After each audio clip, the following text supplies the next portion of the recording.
For the second time ever, I am Chris Vangelus Internet, and I'm hosting a live stream about pigeons. And I hope you're all here to discuss the aviary biologies with me. Hello to Long was here, Scorp, and TFA Cliff, our most eager students in this faculty of aviation airy. And I hope that you're all doing well. Hi, Mischievous Turtle. There better be a pigeon. Hey, listen, there's always a pigeon in our heart, in our mind, etc. How y'all doing? I had a funny day. I didn't sleep much, and I went with my mom to the airport to see her off, and then went and ran a bunch of errands, including something related to this very stream. Got home, went like, I'm going to use the washroom, and then run more errands. And I used the washroom, and then lay down and fell asleep. A lot. But we're here now. What's up, Switcher Ruby? What's a pigeon? Good question. John, I heard this is a hoot. That's an owl. Easy mistake to make. They almost look identical, what with the wings and everything. While I'm here, by the way, I should also mention that there's still like a day left, I think, on the coupon code at Toy Hack. So if you do want to buy, I assume, stickers, then you can also type the word Creamy Vangelus into the code spot and get 15% off. You can do this with your free will, and I think you should, because it helps me but also it means you type the word Creamy Vangelus, enriching both your life and somehow mine. Sounds like a wonderful day. Yeah, I was just like utterly. I had so much to do today, which I will instead just do after the stream, because I was utterly exhausted. But so it happens. Verspringen, you have a dilemma. What happened? Will is free. Yeah, they let Will out. It's messed up, honestly, given what Will did. There's no pigeon, just borrow someone's pocket pigeon. We all got pocket pigeons in our lives. I want to know what this dilemma is before I switch camera shots. By the way, we're going to have to do a little bit of acting for a second when I switch shots to relate to a sponsored video I am now creating footage for to edit together. An eBay seller is selling Firebird for MSRP, but because it's sealed, there's no way to know if it has the defect. If it helps, I would say that you still, like, how do I put this? I think it might be difficult to tell if it has the defect even if it's used, unless you have found an English language used seller, which I think is a lot more rare than a Japanese language used seller who may simply say, yes, the figure is a B+. And it might be like, well, what does that mean?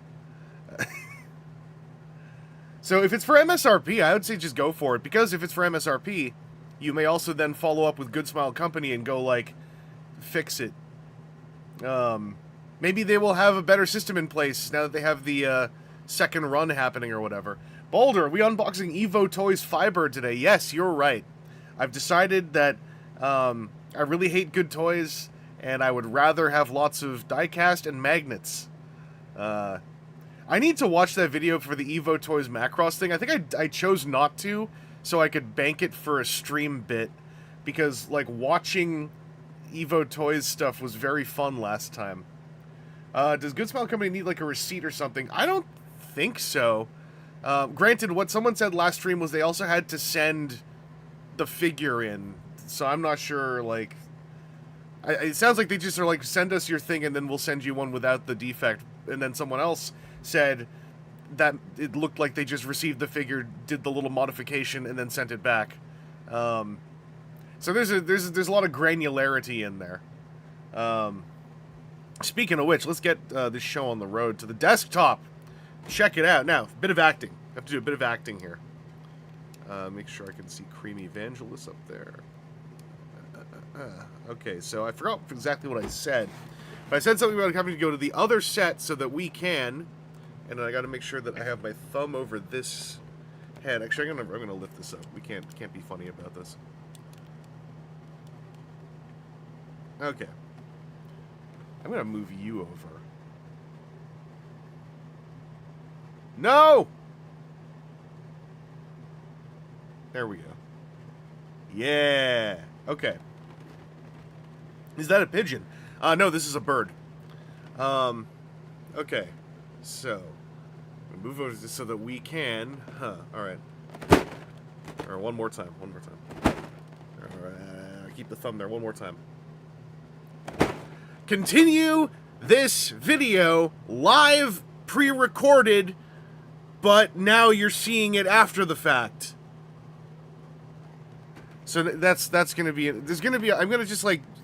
grab the MP4 that YouTube makes you, and then just pull like a handful of clips out, and then put that into the longer JP fans video they want. Well, look at that cool toy, Fro Good Smile Company. We love Fro. So anyway, this thing is a double tray, but if you remember Firebird, that was a single tray. This one has a whole extra tray. Look at how the trays nestle together. Look at how the second tray has a cut spot for the back of the robot to fit in the upper tray. Look at how they nestle the parts together as a safe but compact rectangular box. I'm really, really messed up by T-Spark now.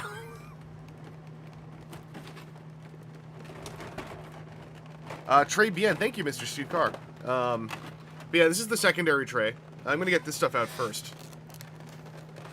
Well, you mean they don't lay everything out with 6 inches of space between each piece on one layer? I know. I mean, that's why they're called Good Smile Company and not Bad Smile Company, am I right?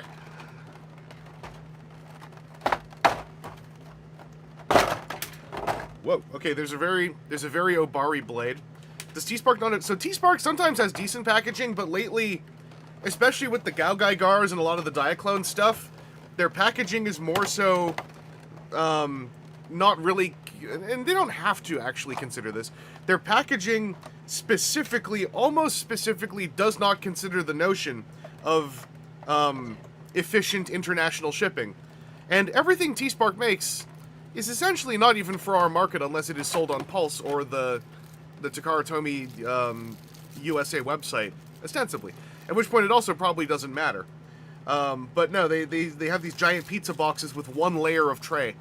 And then if you're, say, in Canada, where you need to order from someone abroad either way, you just go to hell. And then you get a gigantic box, and you're like, man, this is neat. This was almost worth the $80 to $100 of shipping. There's a bunch of hands, by the way. People dropping the bad frown. Here's a bunch of slightly bigger hands, by the way. Then we've got another breast. So we had the Fire Breaster, and then this is the Breaster Jet. This is the jet that breasts. Remember that.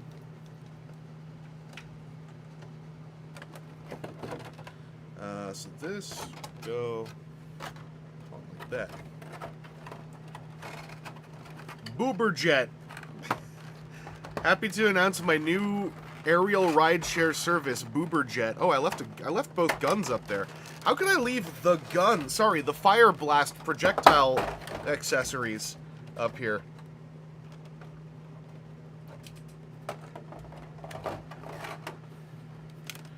So here's some guns. Kevin Verspringen going on the whole roller coaster. Quote, you know, I could just get the Dagarn reissue now and the Firebird reissue later and have both, he chuckled irresponsibly. You could be super irresponsible in a beautiful way. Adamus Machina Predaking has 2 layers. I think it's just a mandate to have the high-end items be at least a certain box size threshold. Yeah. The Diaclone ones, like X1 and the Agrest Versalter very much just felt like, no, these boxes are this big so that they look as grand as they are in the context of the toy line. And it's like, that's fine. To a certain degree, it's fine. It's just incredibly inconvenient for me. So I take offense to it. This is a great helmet. Right there. And then over here, we have a slightly more grand helmet. Not grand, just grand. It's got 2 generations behind it, likes to cook a lot of baked goods, etc. You see, because in Britain, they say my gran, is my understanding.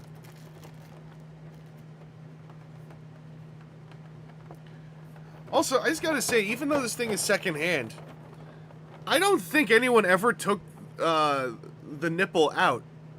Like, I can't tell where this tape would have been pulled from. Because that little divot on the top right, I just made.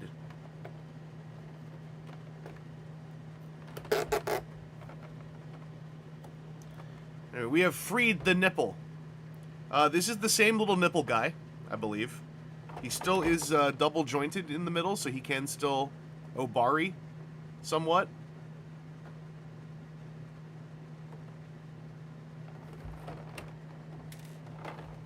You'll see in the video once it's up, by the way, this thing did have the Japanese aftermarket discount that was a notable discount, not only because this was opened, but because the top left front-facing corner of the box had been smushed by something.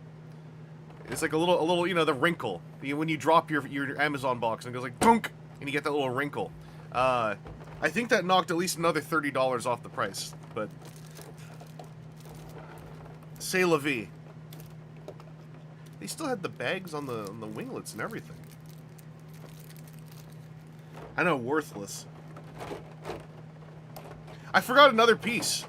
All these monotone black plastic pieces that, like, I keep thinking are just shadows. I missed 2 of them. Embarrassing. Don't tell anybody. I missed this one. And I missed this one.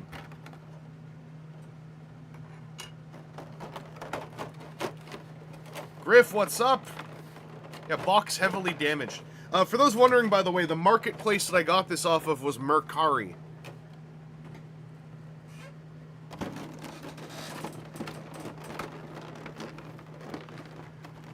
For springing with the... sorry, hang on a second. We gotta couch this one a bit better.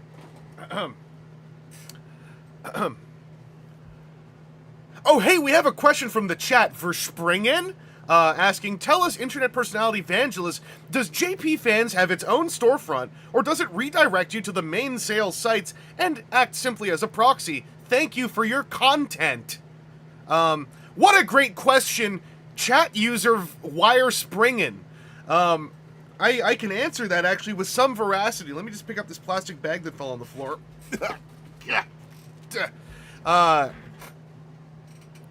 So they have their own site that can search other sites like Mercari, JDirect, Amazon Japan. Each item page has a button that says... I forgot what it says now. But you click that button, it sends you to the actual source page it is drawing from. So JP Fans is its own site, its own storefront, that pulls in data off of, say, a Mercari listing, and then has a button that says something like see original page, see original product listing, etc. Then you can go look at that too, run your own translate on that if you don't want to fully just rely on the auto translate that is available via a button click on the JP Fans version of the page, etc. Storefront.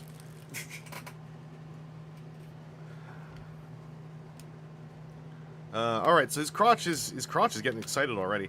I know how this toy works, by the way, and there's a very funny thing about Grandbird that Godbrave Studio, who you may know from their work on Metal Cardbot, did for this toy. Let me find my focus spot. We're up here. Okay.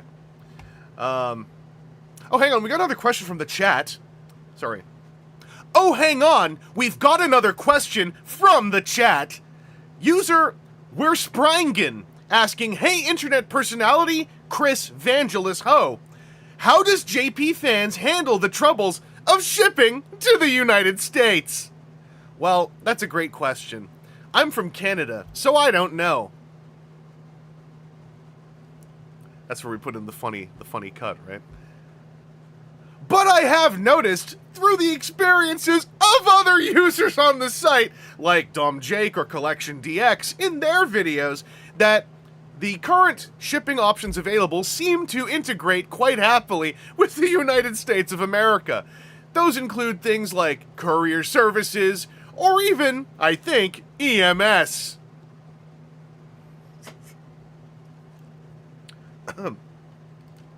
I just watched Folding Ideas' video about visiting the Mr. Beast studio last night, so, like, what a great time to ask me influencer questions in the character of an influencer. Whoa. Are you sure you don't mean ECMS? You know what? I might. I don't know. It's always been EMS to me. I think it was ECMS. By the way, I do have the instruction booklet, and this thing is really, like, actually hefty. Also, you got a free shot of my knee there, so, you know, first one's free. Pay me for the next one. He lives in a city, there has to be a pigeon outside or something. Where Auto Trooper? They're currently in a safe box, and I forgot precisely where, but they are safe from oxygen. Clip that knee. Friggin' putting me on wiki knee. So I gotta do the out-of-box setup because this thing was reboxed almost perfectly. So first we have to flip these up. Oh. Oh. I'm already here. I'm already here. What? Okay, hang on. Firebird didn't do that.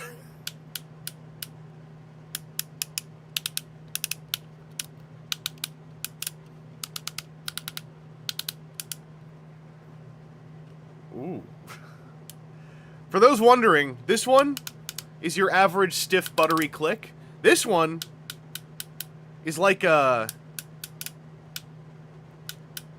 It's like a butter on toast click.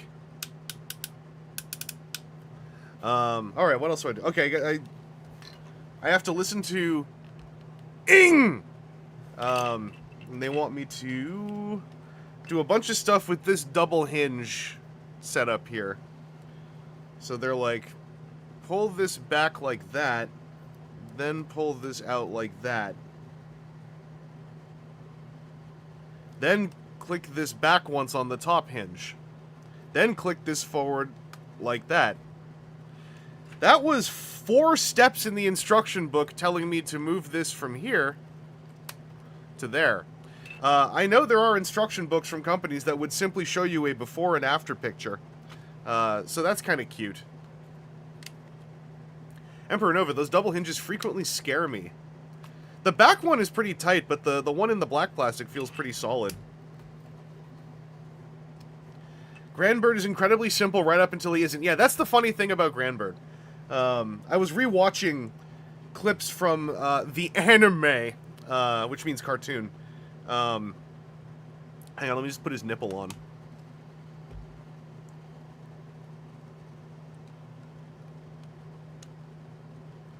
Alright, so this nipple doesn't have a cool, like, little, like, lever switch thing. It just has a fingernail spot for you to flick the nipple out. And get it back out of there.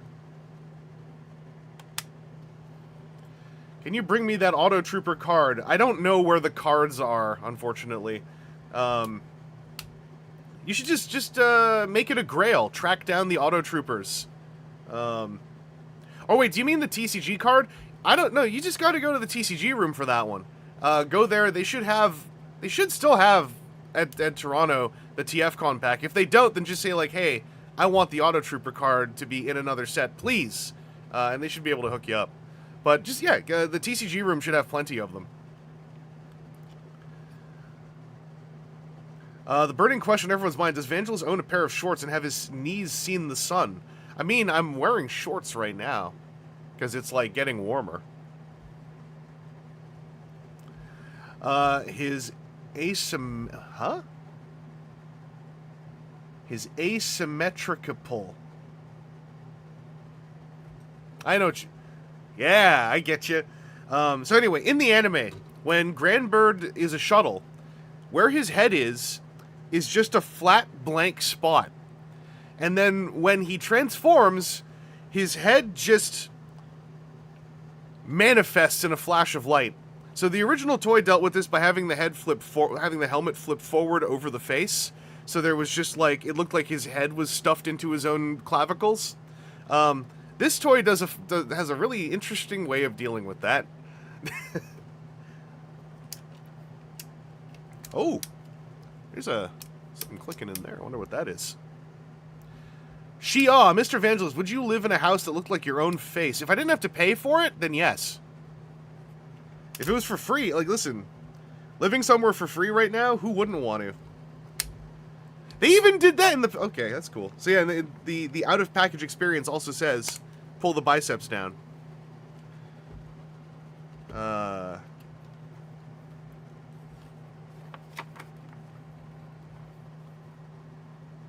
Oh, this was already done. So this was supposed to ship like this. I guess that's why I got a discount. And then you're supposed to flick the ears out to a jaunty and Obari full angle, like that.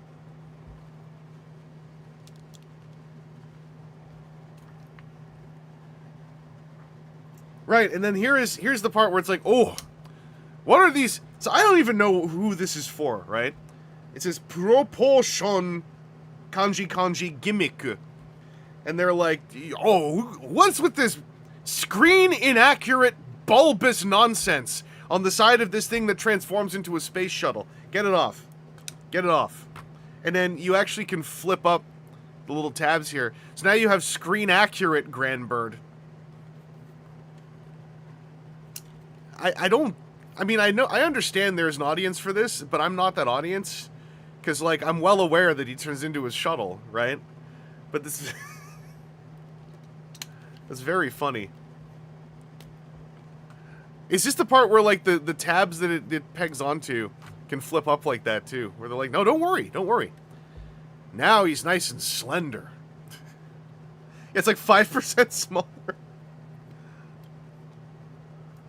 I'm gonna put one of them back on. Which one did I put back on? Oh, you can see it the whole time anyway. Yeah, I like the giant bell bottoms. Spot the difference.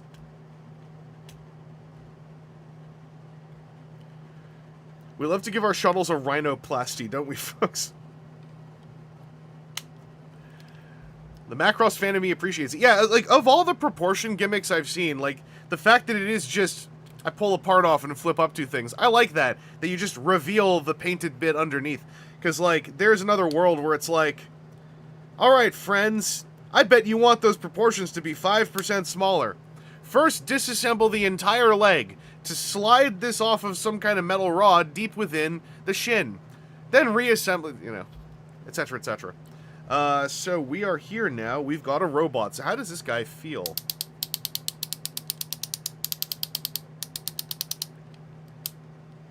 Double hinged elbow, and there's a bicep. So let's do this some. Ooh. Ooh. So forward and backwards. It's tinny. It sings. But then, where's the rhythm? That's the outward ratchet. I made non-sponsor friendly noises at those ratchets. Well, thanks. So, I mean, I would have, but, you know, TOS. I see we've reached the toy ASMR portion of the stream. Yeah, I mean, I was really getting into it with Firebird, too. Oh, yeah, both of them.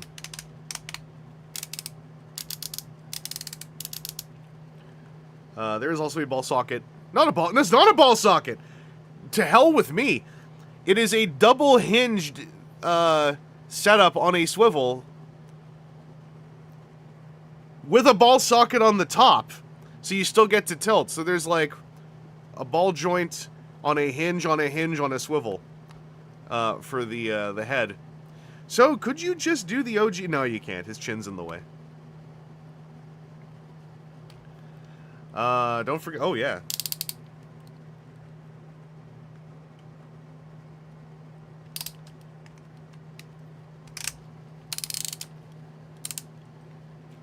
No, we're good. No, we're good.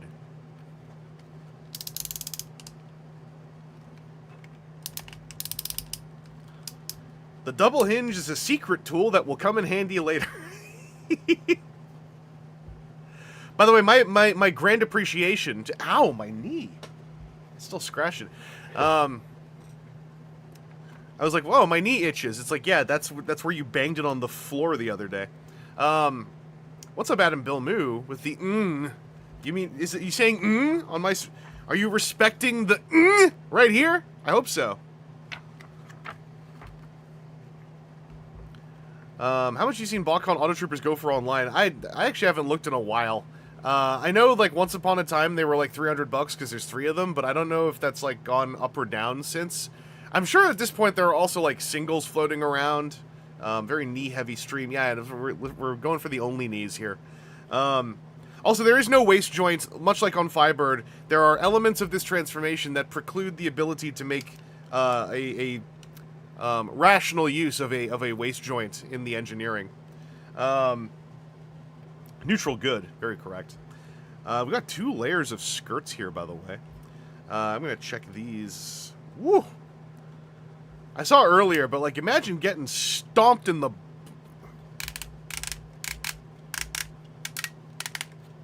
First click. What's the first... Oh, no, this is first click. So this is... Whoop, this is classic Brave Toy. First click. Oh, it's natural. I like it. Big natties. We can do the splits. Emperor Nova, I sold a TFA Auto Trooper a while back for like 45 US, but I do not think that is the normal going rate.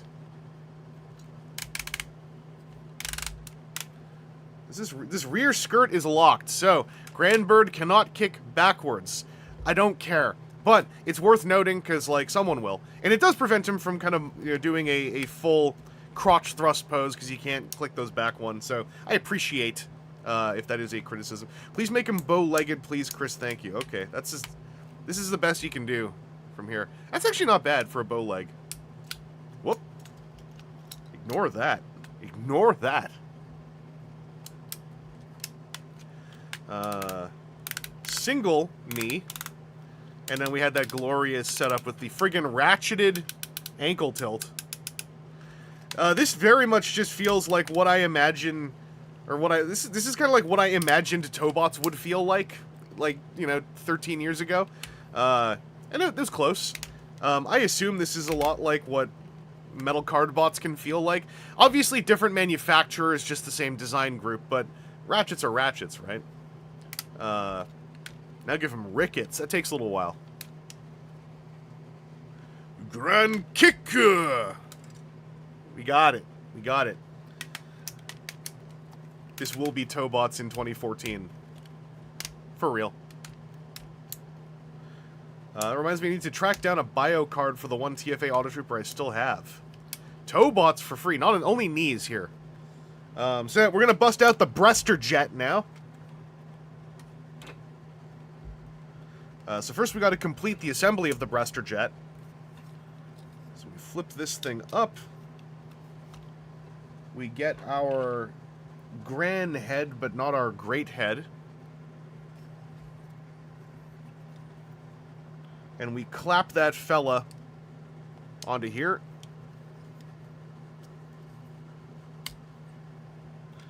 Alright. Breaster Jet is ready to breast. It shoots rockets.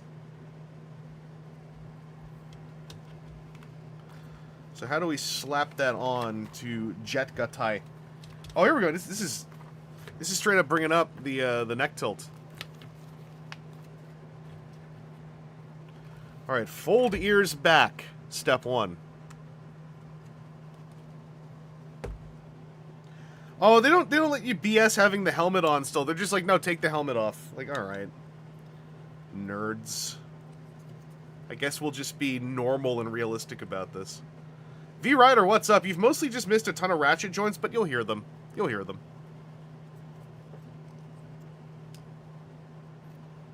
Okay, so we got a clip and we got 2 clips. And they recommend angling in. What is this clip going on to?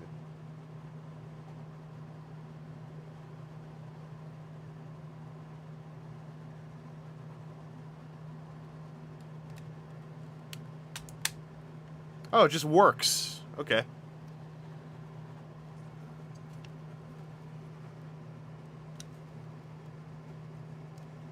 And yeah, they also say, like, tilt his head forward, which is to make room for this kind of tight hole that he's squeezing through.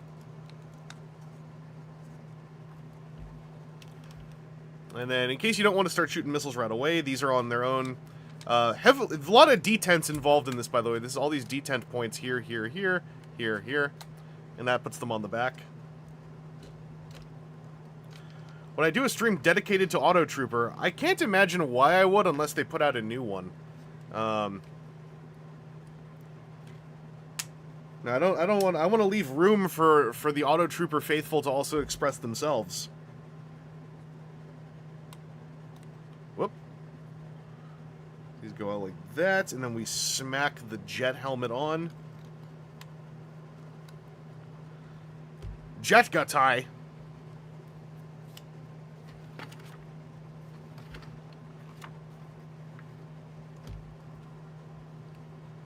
By the way, for reference here, on the packaging, it's called Breaster Jet, spelled B-R-E-S-T-E-R. So, like, get your mind out of the gutter.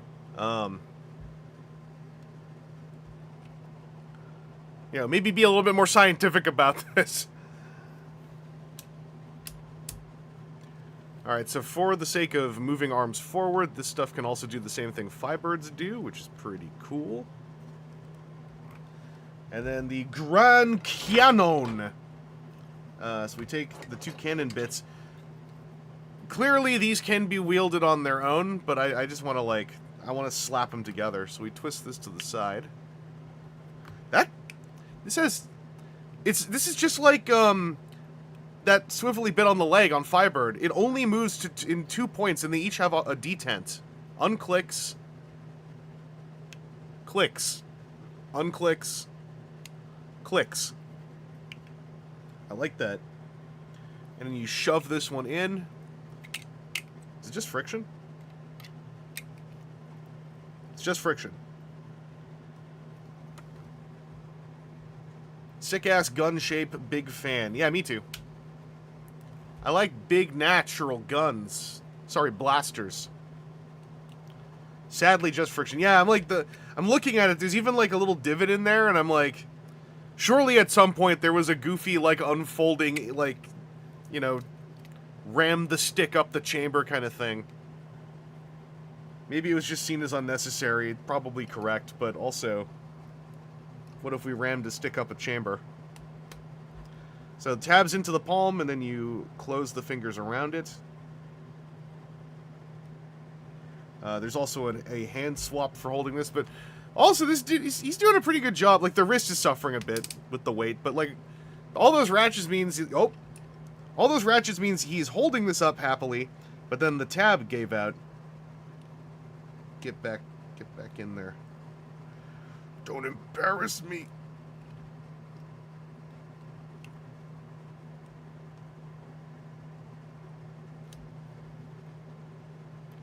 There we go. Alright, is there a way for me to do this without having to use the hand swaps? I don't want... You have to use the hand swaps. Okay. Well, you probably have to use the hand swaps. Let's see if we can get away with not using the hand swaps. Have you been to Comic Alley Toys? I don't believe I have. There also is not a, whatever you call it, lateral shoulder movement joint on here. Okay, I think you do have to use the hand swaps for this. I wonder if the hand swaps are less scary on this than they were on Firebird.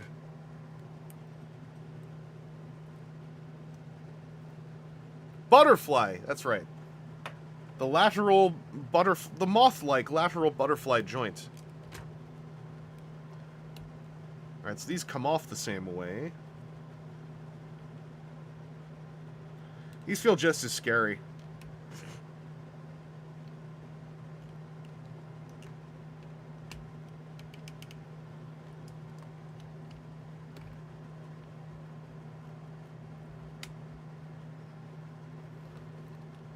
Is this a shotgun kind of deal, big autogun, or the third option, big old beam? I think it's a big old beam.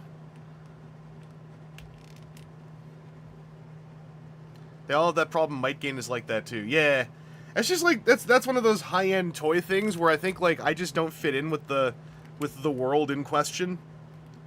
Where it's like it's completely normal for things to be this scary, and I'm like, no. Oh, there's a different gun holding hand that's tilted. Hey, see down here with the pointing finger, there's a tilted gun holding hand.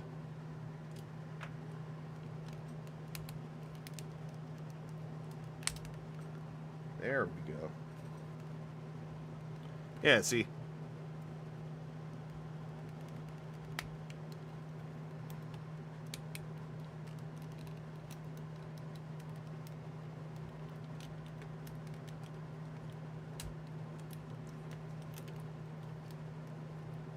Yeah, tiny balls on smaller stalks. It's why I got turned off Joy Toy.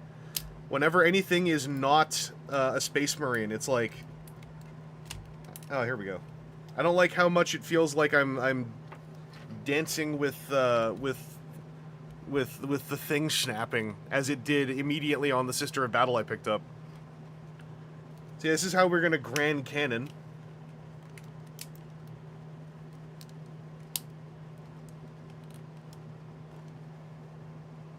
Quite appreciable. I get Joy Toy and Haya mixed up. I mean, Haya Toys, I also have that same problem. It's what turned me off of their Aliens and Predators and Judge Dredd's.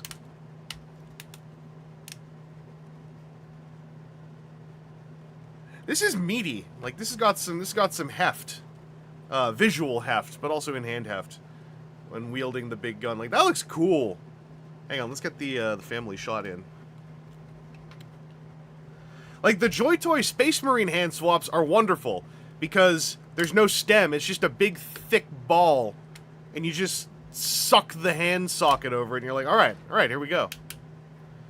They're alien. I went through 3 replacements with Big Bad Toy Store until they just said we can't keep sending you replacements, and I'm like, no, it's fine. It just keeps breaking anyway.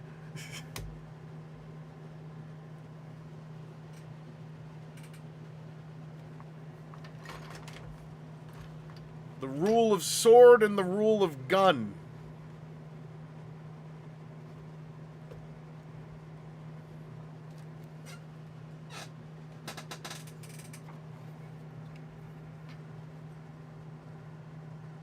Okay, let's go to Fire Shuttle, and let's also get these spooky hands off of them.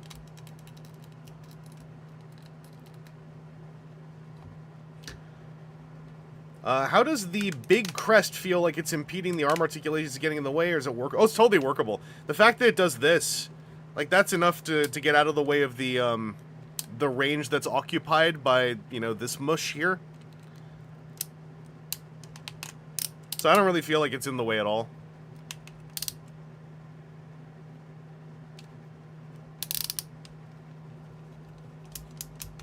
Is that his brother? No, they're actually both the same guy. They are both the guy asking, is this a pigeon? He currently is inside. He's a nipple. He turns into a nipple and sticks into either one of these bodies. Can let it Obari. Yeah, pretty much. It's like,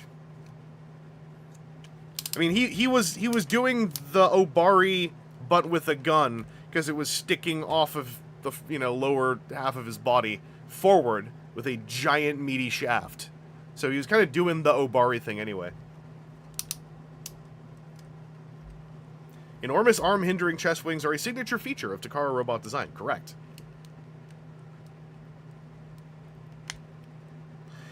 Like, it feels fine coming off. This thing's flexible. It's just, I don't like that there's a little bit of stem there. Like, it makes me nervous.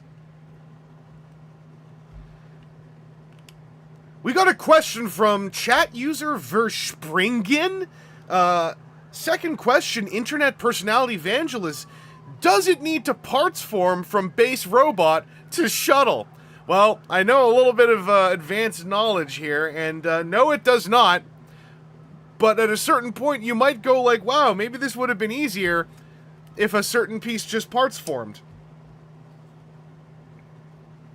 Wait, this mecha and the guy from the meme are the same thing. Yes! This is what's wrong with education right now. Nobody realizes that the Pigeon guy is the hero of Firebird, which was the second Brave series. The ones which culminated in famous Gaugaigar. And yet, a ton of the internet lives in blissful ignorance that their funny Pigeon guy happens to like to fly both a jet and a space shuttle. This is just like Firebird, where the back of the helmet is in there so very tight.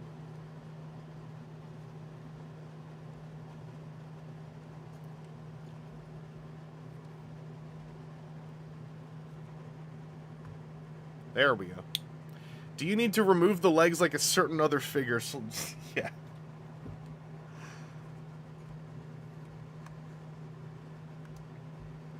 Is this a pigeon? Isn't even the weirdest thing from Firebird. Yeah, I know. If you check the VOD of the other pigeon stream, we found at least one real good one.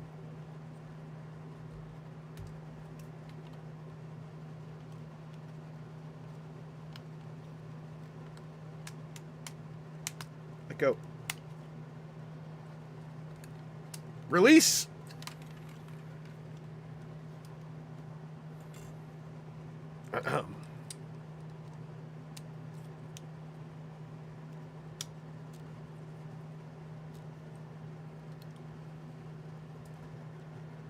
Leave him be. Yeah, buff Santa's from X-Kaiser.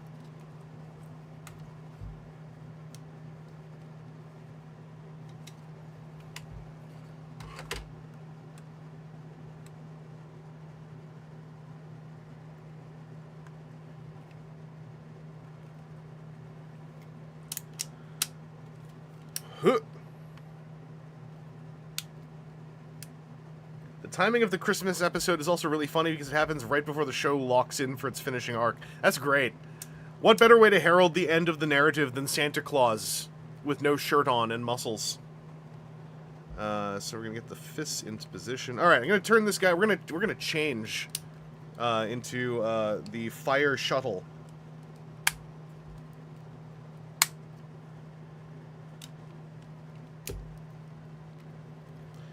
Post the Grandbird transformation. I'll turn chat. I'll take a look later on. The Firebird transformation got me claimed instantly, and I was like, what? The Pigeon meme is unknown to so much of the general public, and yet...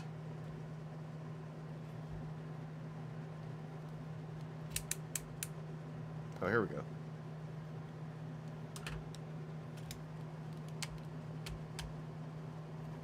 Remember, you can't play it on... Yeah.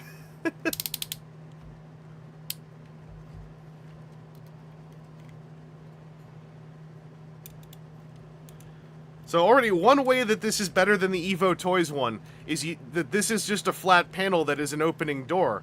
And then it's like, well, how did they overcome the issue of this cannon being longer than the forearm it goes into? And it's like, we got this this weapon that we invented called sliding piston technology.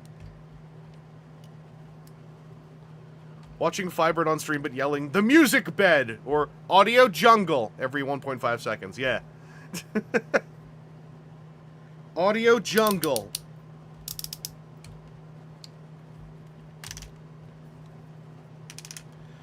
Taurus Oxford, if you weren't there and you get a chance, the back half of the other Pigeon stream for Firebird, we watched through the Evo Toys version and how it transforms, or the Great Firebird combo, and we had a good old time.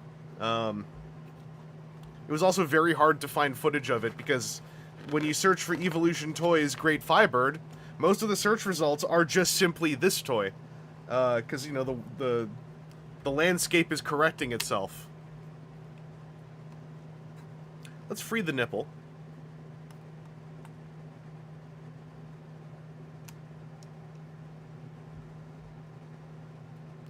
So this right here, this is the guy who says, "Is this a pigeon?" Okay?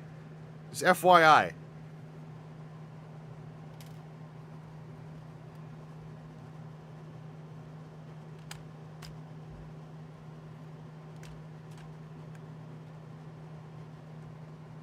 Okay, so we're coming up onto the funny bit. Back corner, yeah, I'm just starting to transform this into a shuttle. So far, it seems pretty straightforward, right? So now we're gonna unclip something here under the crotch. A little, what do you call this? A little taint release. And then we, as the instructions say, we go one click. Forward here, like that, and then we swing this out, and then swing these out of the way as well. Next, we take the wings, and we get them back into that original position in there.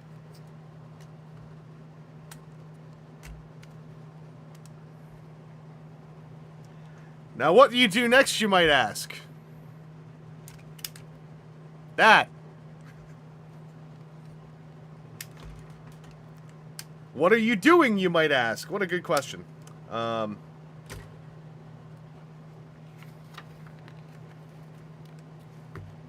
going to make sure that those head wings are folded forward now.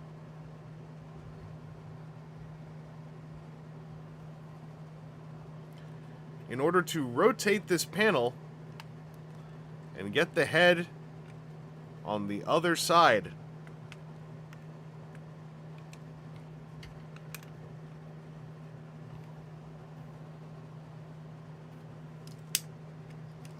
And now, we close it up.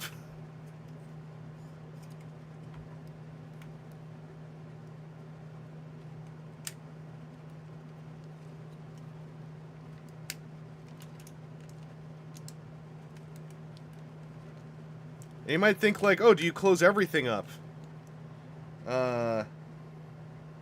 Yes, you do.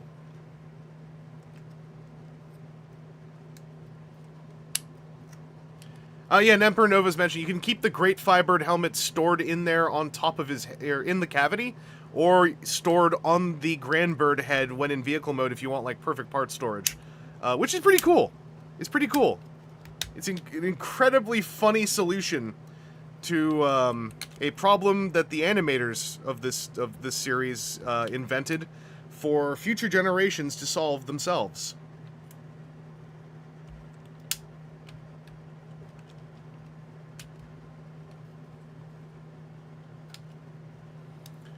And so now we've hidden the head. So, do you want to know why you have to do all that? Because in the anime, this is the back of the shuttle, right? And then when he transforms, when he changes, there's just a psh, and then there's a head here, right?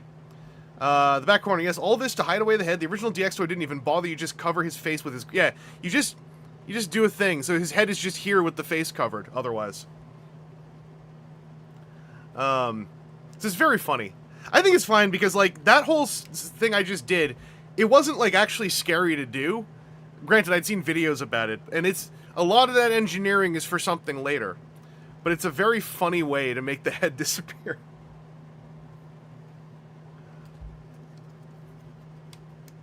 So we fold those up. I want to see what these guys do with Shadow Dagwon. He does the exact same thing. Yeah. Again, very funny solutions are ahead of us. I also have an errata here for something on page 19, which is coming up. First, we fold this out of the way.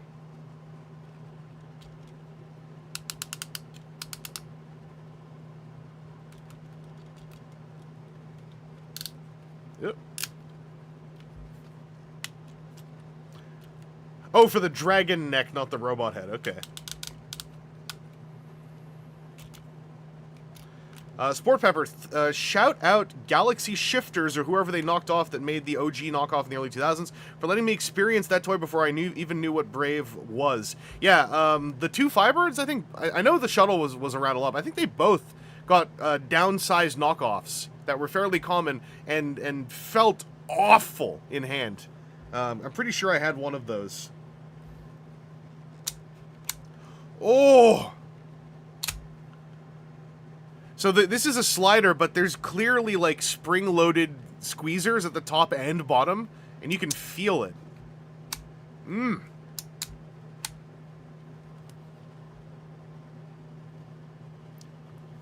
Alright, then we connect these together. And then fold down the inner part of the skirt.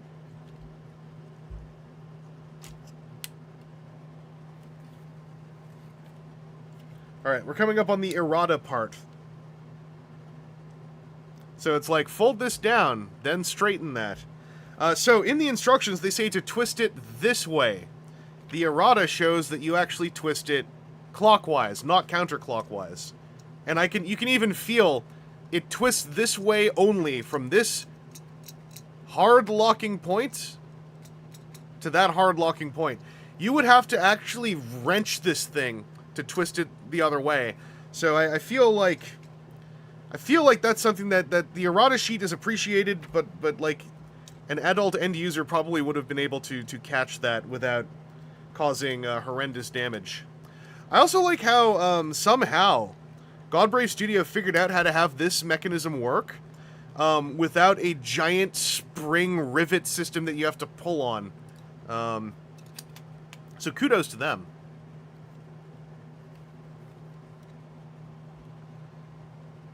Alright, now we're going to fold down these little winglets.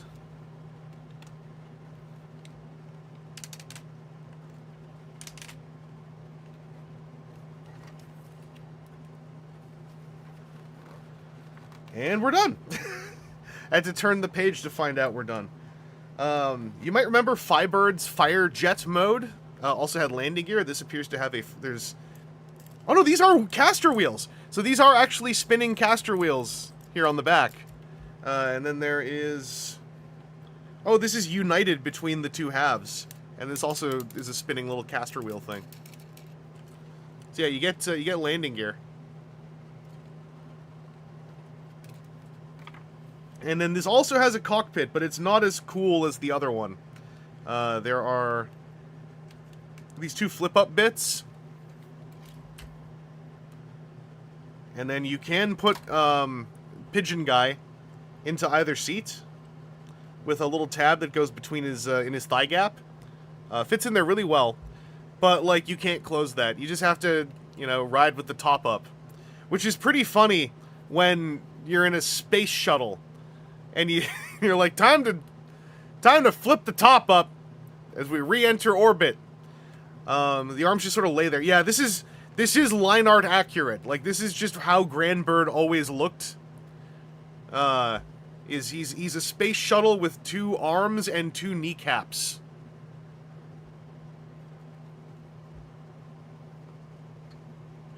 Is Pigeon Guy having a white plank on his back canon, or is that a concession to make? That's a concession. Pigeon Guy is Pigeon Guy, and then all his clothes burn off, and then his skin burns off, and he becomes a gold guy.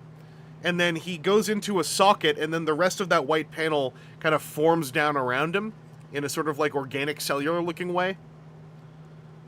So what you can do, right, is you can also just, because there's a divot there, you can just leave the nipple in.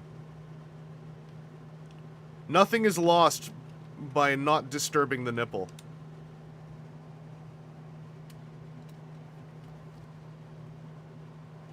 And then we can, much like with Firebird, also attach the breaster jet. Whoop. And so this is on a double hinge where it says to bend this down, then fold that up. Splay these.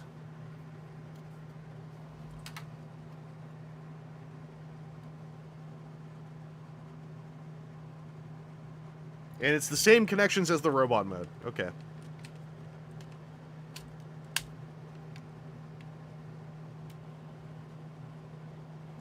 Now it's a space shuttle with a chest and 2 rocket launchers on top.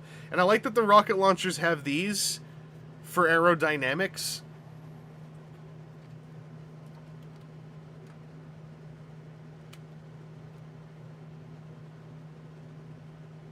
That's fun.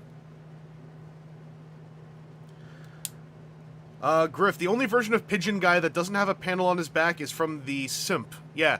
There is like a little like mini Pla candy toy action figure model kit version of him, I think, in that set. I keep Shokugan Modeling Project. Not Super Mini Pla, because that's for nerds. It's a Shokugan Modeling Project. I'm going to move you back here, by the way. I'm going to free the creamy.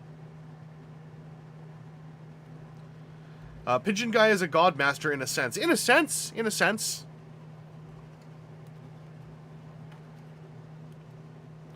But yeah, then the breaster jet can detach. And it's just an average space shuttle with 2 giant cannons on it again.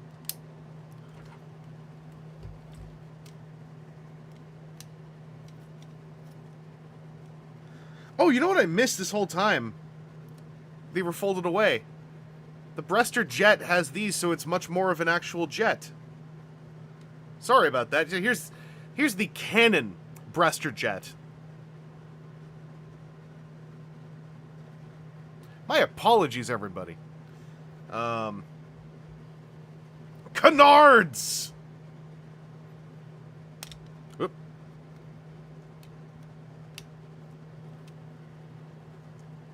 That actually kind of soft locks in this position due to some of the geometries. That's neat. Now it's a core fighter with junk in the trunk. Yeah, it's got... I mean, I'll take junk if the junk is like 12 missiles.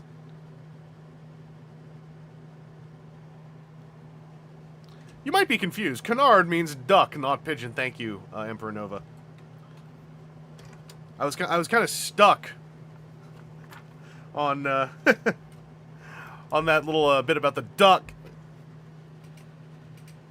I'm going to remove the fire breaster from Firebird here. Ow.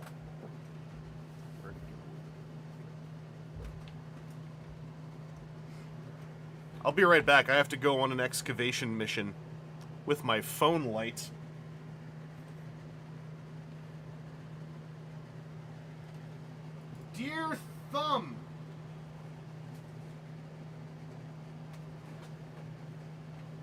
reveal thyself.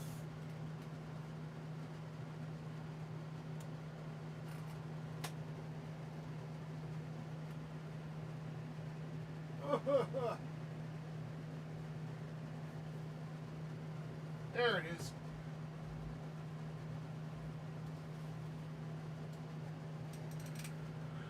We're always winning here. Also, I saw something kind of risky down there.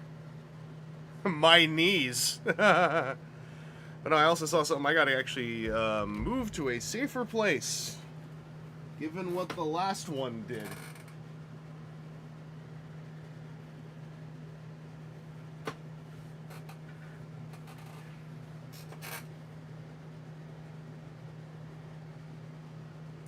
Spicy Pillow LR44.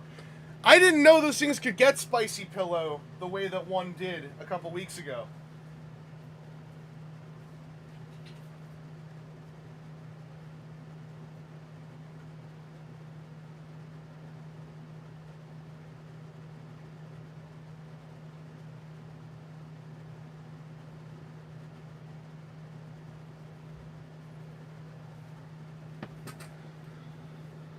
Okay. We back. That got a little dicey. Woo! I have returned from the wars! Yeah, I had to move the last reactor out from under my desk as well before it went critical. Yeah, a couple of weeks ago, after I finished the stream, I was cleaning up everything, and then I heard this bang! And I smelt something that smelled a little burny-ish. And I was like, what is that? Couldn't tell. Several days later, I found some mysterious hardened, like resin-like chalky residue in a little pile on somewhere on the desk. I'm like, huh, is that like dried basing texture paste that I just somehow missed this whole time? A few more days later, I was cleaning up my desk, and I found an LR44 that clearly had exploded, and then I found like the panel off the back of it somewhere else on the desk. I'm like, oh, an LR44 exploded on my desk. That's interesting. So anyway, that happened. They fly now. Oh yeah, AAA's, like a lot of them can Spicy Pillow. I just was like, this LR44 was doing nothing. It was just sitting on my desk. And I was like, huh. Usually I would get them in a bag or something. I just forgot.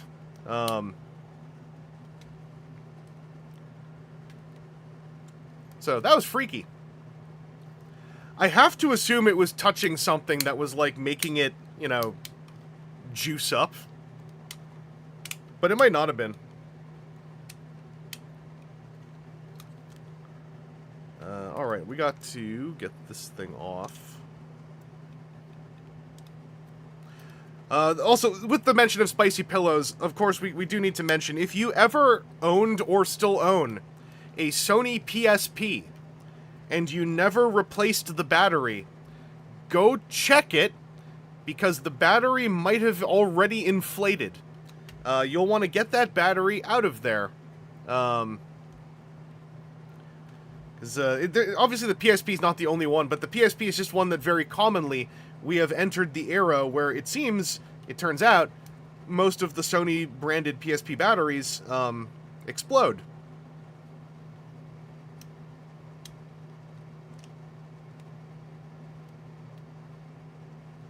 Yeah, them things balloon right up.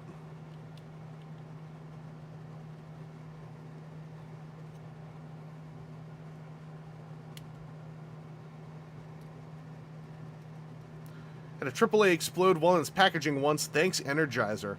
It's that damn bunny.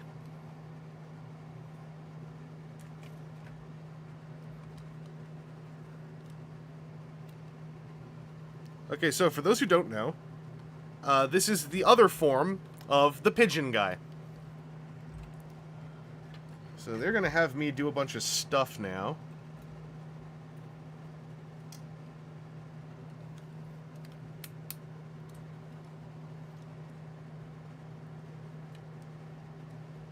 And this is going to be where we really get into the word the word Gatai in the. This is the Gatai.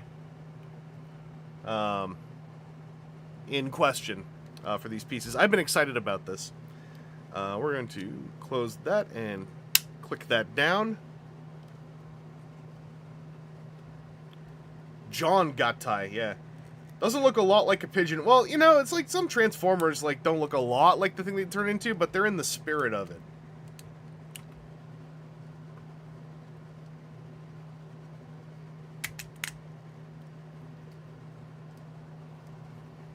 And then we have our stock detents.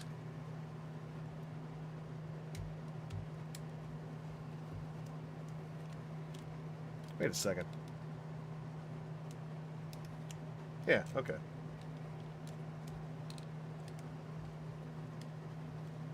Living our best life. We pull this out until it clicks.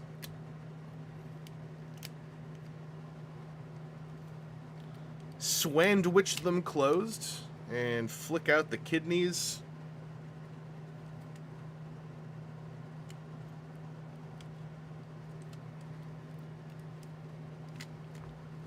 Yeah.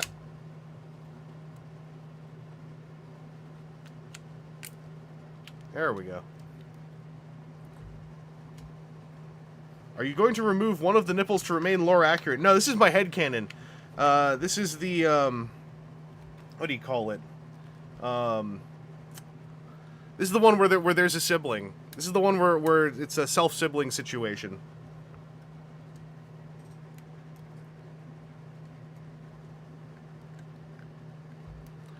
What if you found out that you're not only a nipple, but there's actually another one?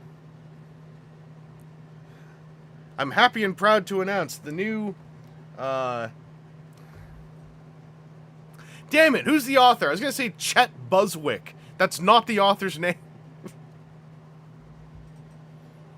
You know, the funny, the funny, it's the funny, I got hard railed by the concept of existentialism guy. Chuck Tingle, thank you. Thank you, Emperor Nova. Happy to announce the new Chuck Tingle piece.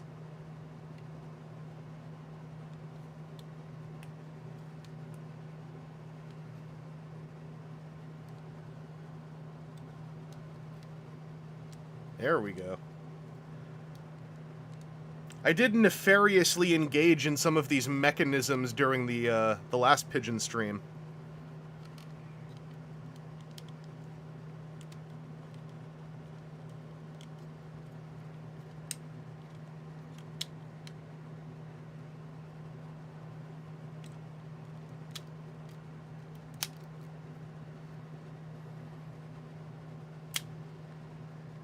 I was even recloses. So yeah, this is the solution that Godbrave Studio has, as opposed to the Evo Toys version that just has a giant extra chest on the chest.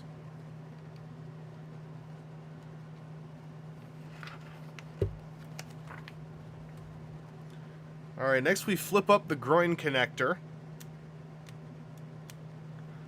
If I'm reading this right, the groin connector presses in? Oh, it does! It nudges in just a little bit to lock it in place. How do I get it back out? Do I have to grab and pull, or what? We'll find out later.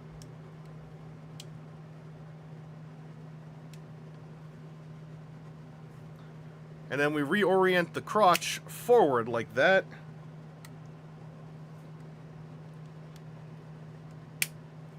And we ready.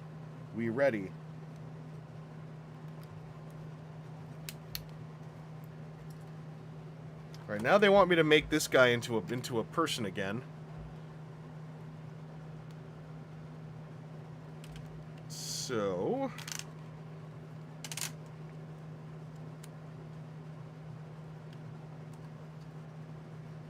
firmly grasp the groin.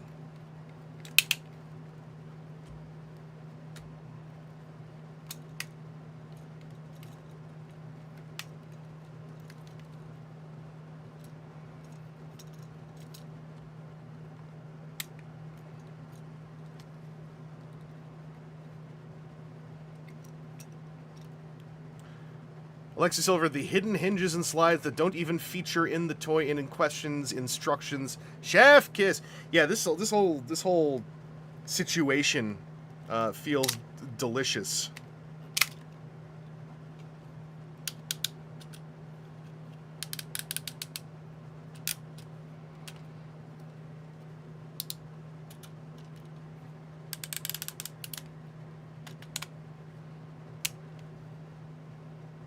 It's time to reveal the head. Oh wait, we can do the arms first.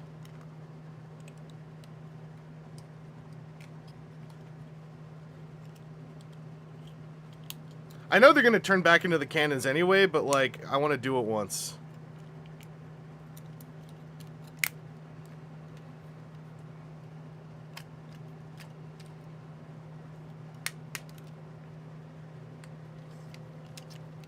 One click.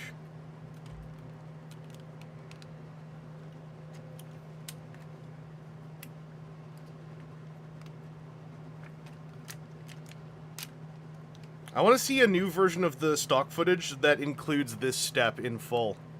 I think it would be really cool. Like, just utterly overblown, hyper-mechanical animation.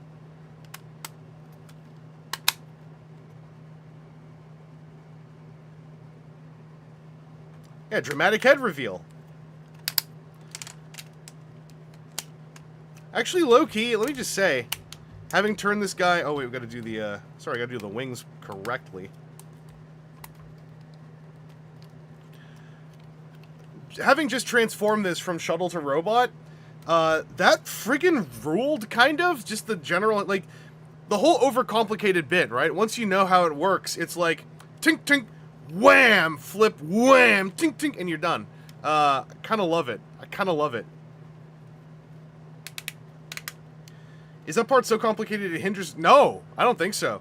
Because, like, doing it, right? Once you know how it works, you're just like, the Grundle lock. One click. Oh, wait, you gotta... Okay. The Grundle lock, the chest flip.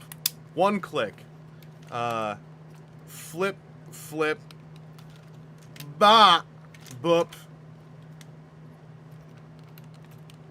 Like, this bit where you flip these things up is maybe the most annoying bit. But otherwise, you're just like, no, then we're back.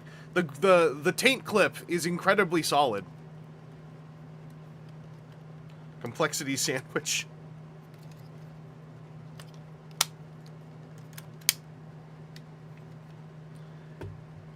Yeah, back corner. That's a great way to put it. It may be unorthodox, but it's downright elegant in the way everything cascades open. Yeah, like, once you fiddle with this chunk here, actually opening everything, it's like, no, everything just gets out of the way. Just gets out of the way. And you're not ripping the figure in half. It's all on an internal hinge. Because that piece stays in one piece, even with what we're about to do. However, there is a bit that doesn't stay in one piece. There's dedicated doors here. Which have it's a very solid but buttery solid little like divot clip here. I don't know if you can hear this.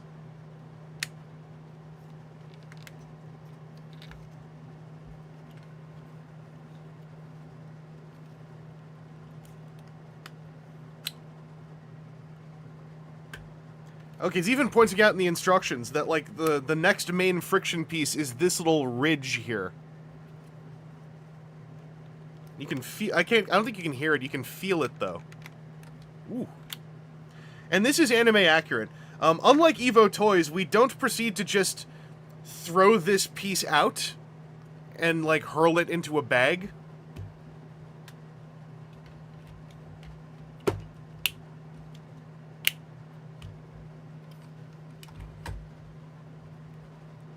Stumpy Gatai. That's right, but they're my favorite Gatai. Also... Armada Optimus Prime, eh? Right? Yeah, right?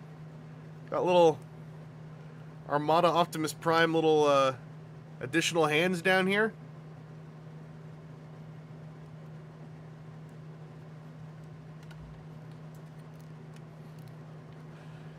Quad Punch! Should have done that in the anime. Can he walk on those in fiction? I hope so. Okay. I'm just going to follow the instructions. I'm going to see what happens. It says push this down. It says open this up. Tilt this back.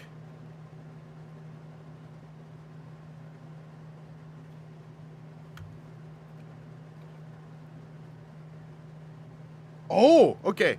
So these two little square pegs, they merge into this long rectangular hole on a double hinge. Oh. It's so soft, I don't think you can hear it.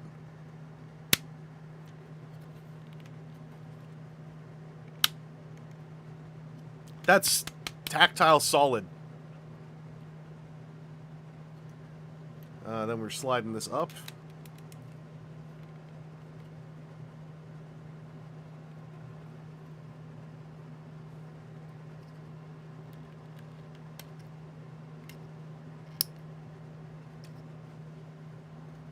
And we're ready?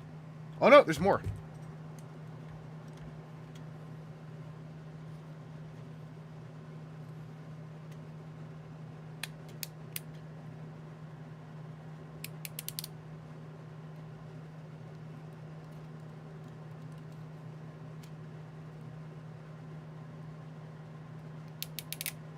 What is this doing? Oh, I get it. Okay, so this little panel folds out so that now there is a meeting point for a foot to stop on when you hypothetically stick a foot in there. That's really cool.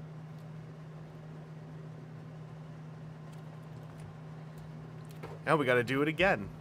Uh-oh.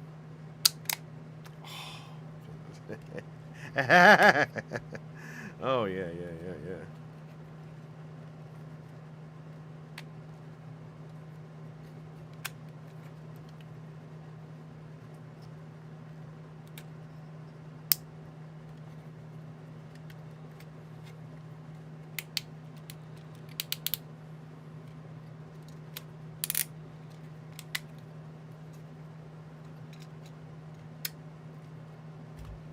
Alright, and then this whole scenario here.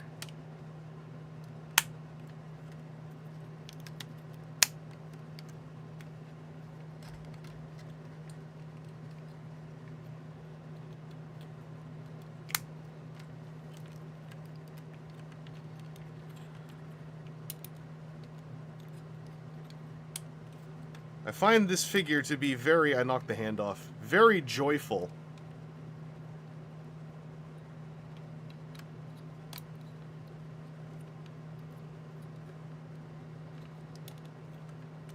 For those wondering, the hand is able to come off because there are hand swaps with a bunch of sculpted, slightly larger, anime-accurate hands, but I love me my Kanzen Henkei, so I just use these ones for the most part.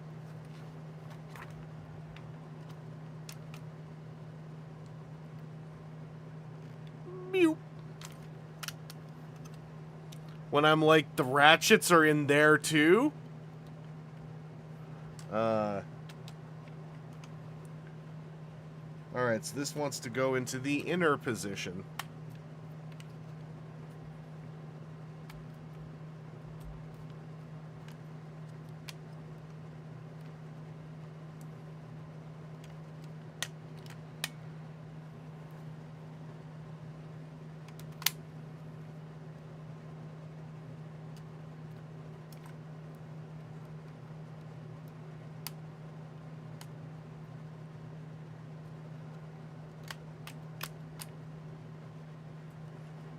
And now, for real, we unhook the taint.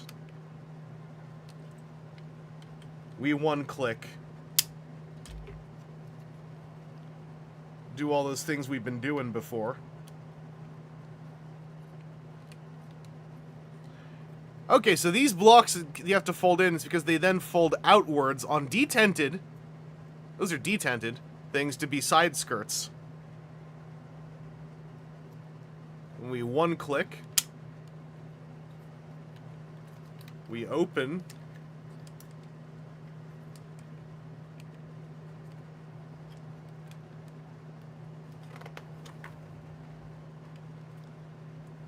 Alright, so on these, you fold that in, close that up.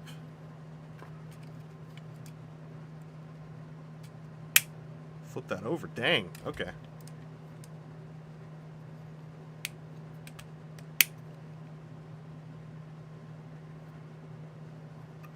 And these tweak forward like that.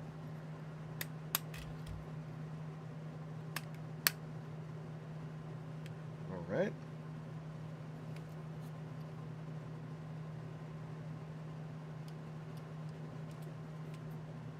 What is that? Oh, okay. There's like a rotating piece here.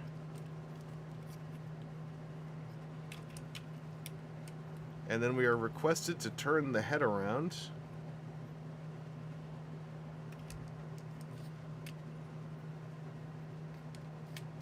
That slides up and then clicks! Oh! Okay, so yeah, this slides up. And then there is a slot ridge. How can I show you this? It's in shadow forever. Anyway, there's two divots here, and there's a slot ridge. This has detents, like two detents, 45 then 90, and then clicks in like that. And then the instructions say 2 click, not 1 but 2 click.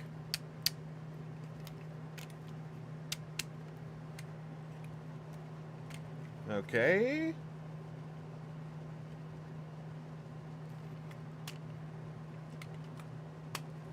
It says to angle these like that. And then 1 click in the other direction.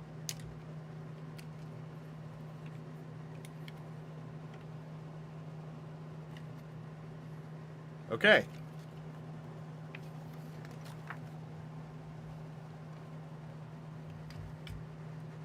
So now we take Firebird. It says to point the toes.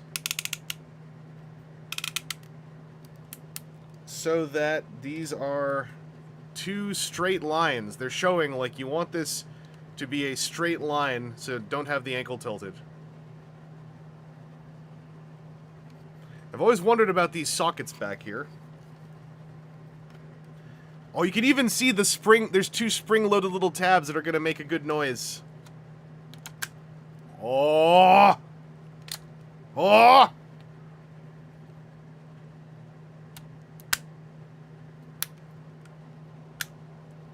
And then push this in?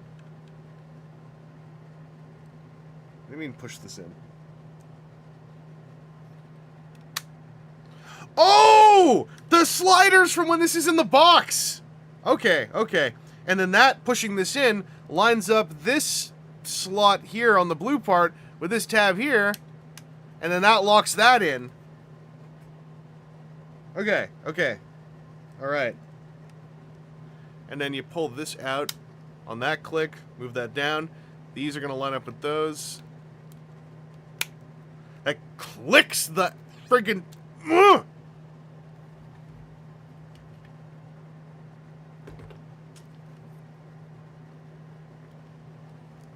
And we all thought it was just for packaging. Yeah. Alright, let's do it one more time. That clicks, and then this slides on the ankle to align, to move this slot into there. And then lock that. Pull this out till it goes, flip it down, this up. Solid clicks in. And then they point out, by the way, you might want to now tilt those ankles in.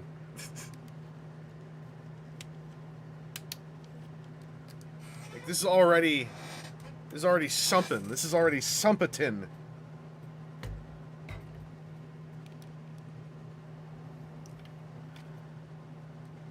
Okay, and then all we do is line up those 2 things we flipped out with the 2 slots that the fire the fire breaster use when you do the normal Firebird thing.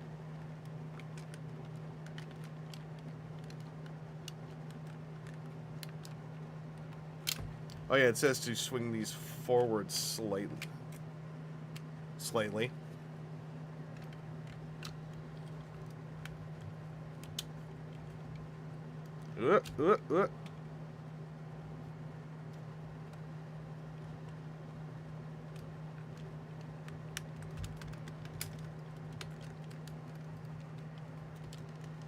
So hang on a second. What's going on here?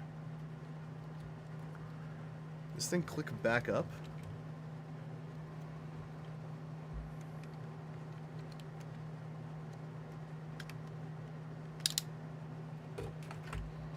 I want to double check my math. Okay, we're all good here, right?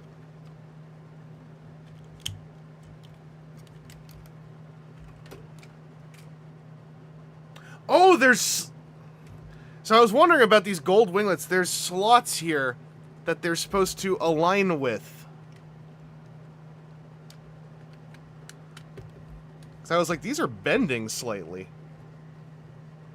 So that nestles over the gold pointy bits.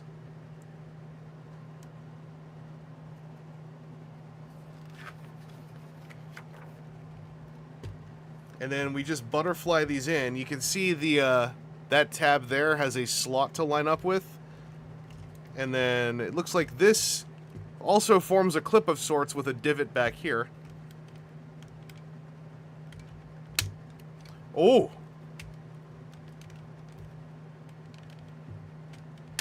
Oh!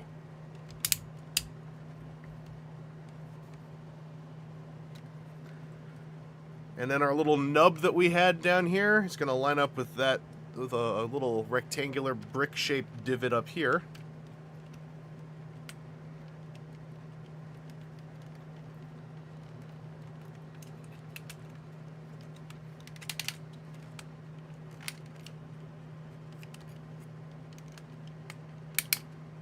There we go. And then do we fold the taint clip up as well? It doesn't look like we have to, but we can. Just for comfort.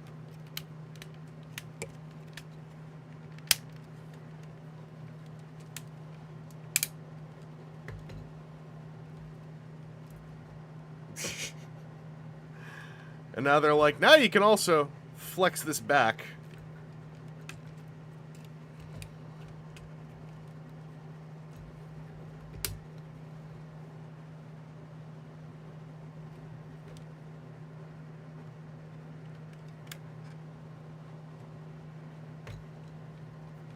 Make sure I've got these pointed the right way. Yeah. Note how these don't look like 3 sections of giant pancake.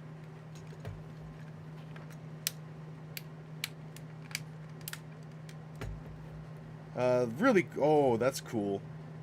Okay, we're gonna do something neat now. Caster wheels up here. What if?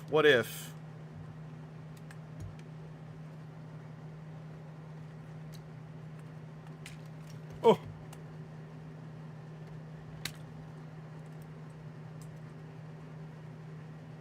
With 2 little divots sculpted in for the caster wheels.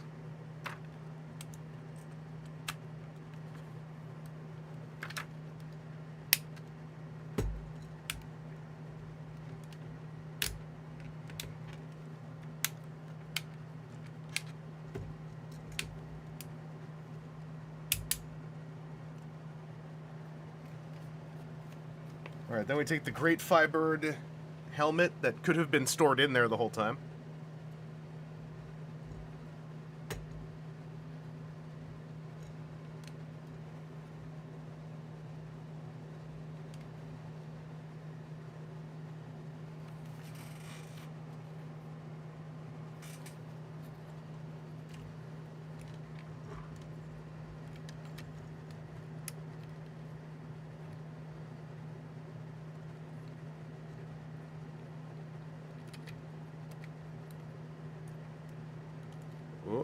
Oh.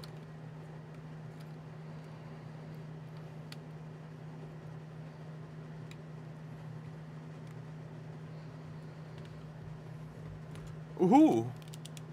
Well, hello. Hi there.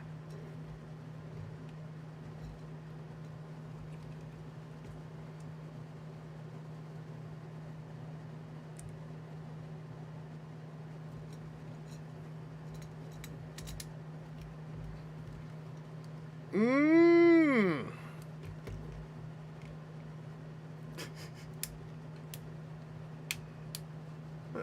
It just feels so weird knowing he's got 2 nipples.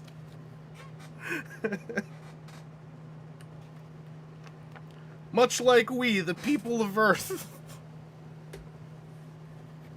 Yeah, this is Godbrave Studio flexing some... Not even flexing. I think this was... I'm a posit something here. Ignore the alternate chat in the background. I think this was Godbrave Studio hitting one of their marks, because this lines up with the pace at which they have evolved in how their designs have evolved with Metal Cardbot, where it's like, number 1, oh, number 2, number 3, hello, and similarly with the main Braves they've done under the Gatai, Dagarn, oh, Might Gain, ooh, this, hello.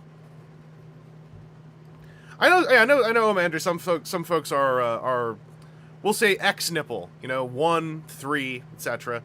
Some folks are innie outie. Some folks are outie innie. Some folks are innie innie, outie outie. Sometimes it is morphic. But in the realm of like simple mecha design, generally like we don't really like look too deep into the nipples. But like knowing there are 2 sort of decentralized nipples that are supposed to be the same guy, it can be a little bit disturbing for some folks. So are these any different? Or no, these are... Okay, this looks different. These hand swaps are not on a ball socket. This is a mushroom peg kind of thing. So this makes me less scared, because this is just a stump. Where's the great hands?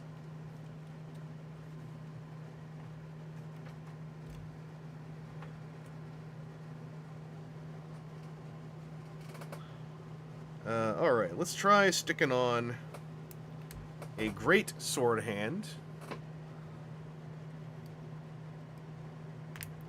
Yes, that's way better! That's way better! That just plugs on and then pops off. I'm not like having a little like fulcrum wiggle going on. So there's your hand size differences.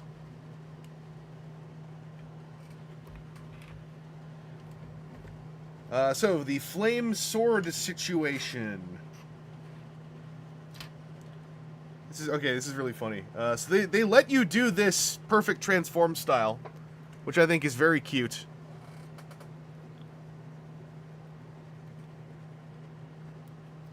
So you can take the flame breaster,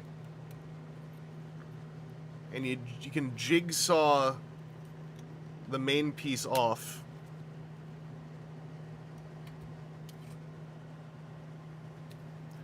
And then use this little interstitial bit here.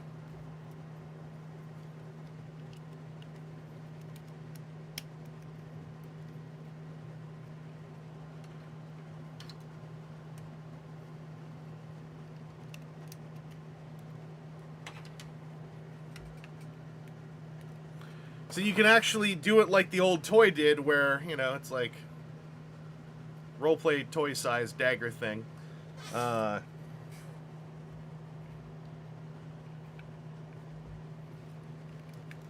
Stick this up through here.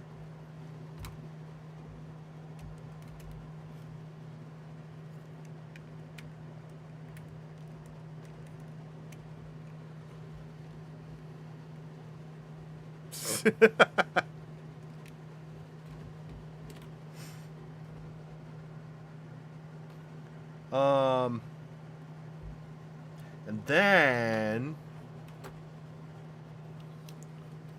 you take the the jet breaster,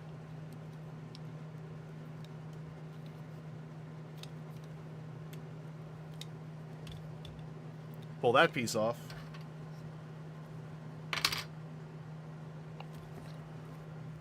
Where are my bits and pieces at? Here it is. Take this thing.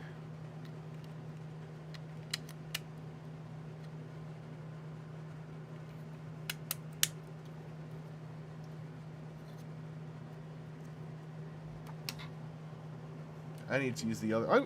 Can I use the toy hand with this even? Can I remotely use the Kanzen Henkei hand with this? Yeah, it does have a tab.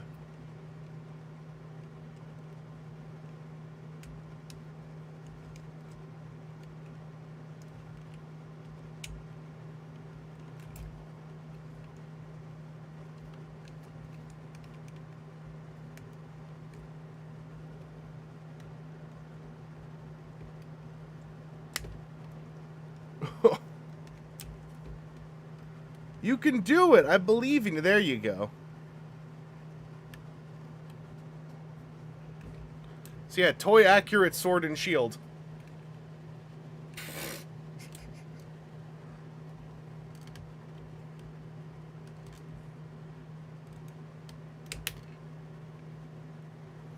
Back corner, for those unaware, the shield accessory never showed up in the show. It was a toy exclusive gimmick. Yeah. What's up, Chris Carnage? I'm doing well. Thank you very much for the membering.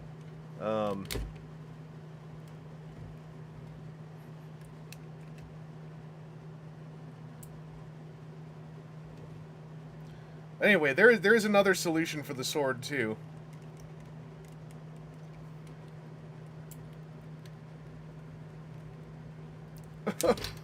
It's so tight.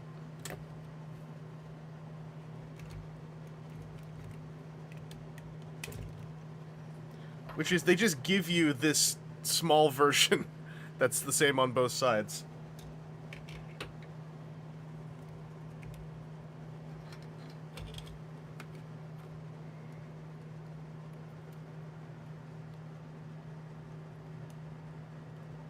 Oh wait, what yeah, this sticks in there, right? There we go.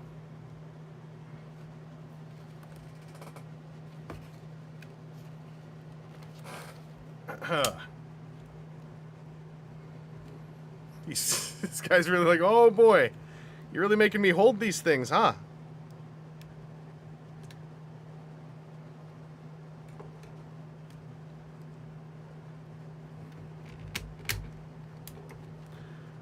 Just a small thing. I love that the way they make the abs, like, different colors. These are the wrist cannons from Firebird. Limbo attack.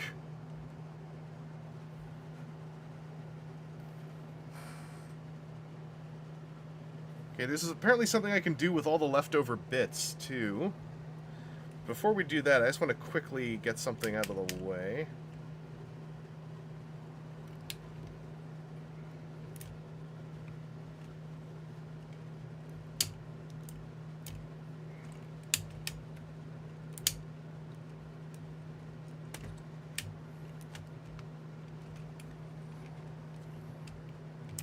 So you can detach this to get a bit of butterfly swing.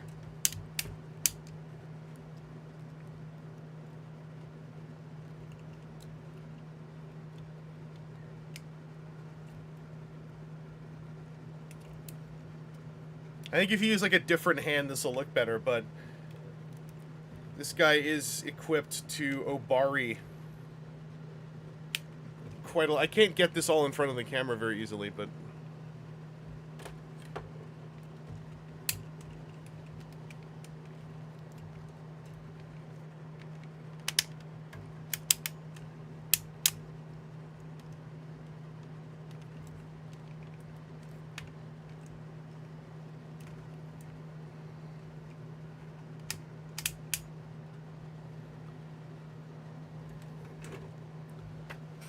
hang on, so this is saying if I take this,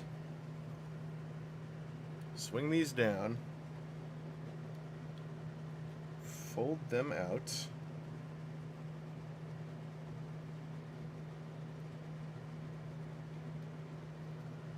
and do this.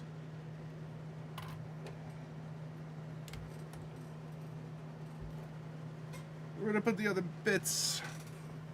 Here it is. And over here, they're just like, please just take the helmet off.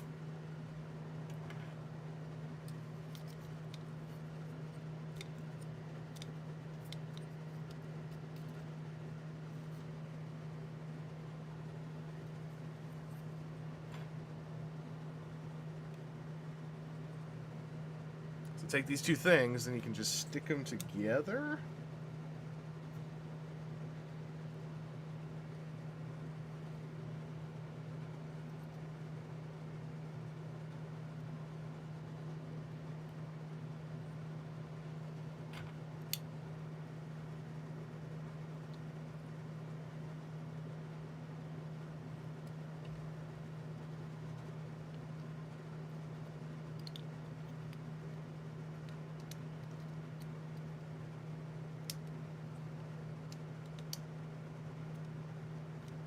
No, that can't be it. Oh, I see, I see. You make them kiss. Like that.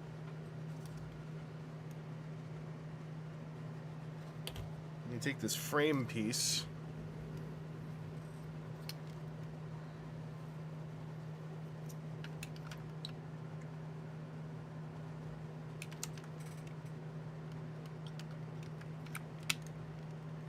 So that's to fill in more of that with a black panel too, if you so desire. Oh, I missed a step. Well, I can still do it from here. Okay. And then you can stick this thing back here.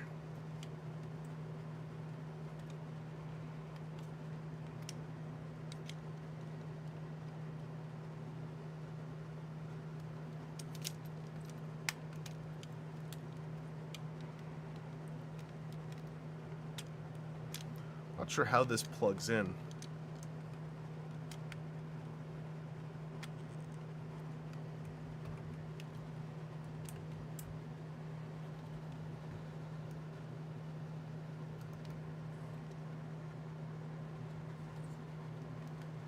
Is this resting on there like this, or what?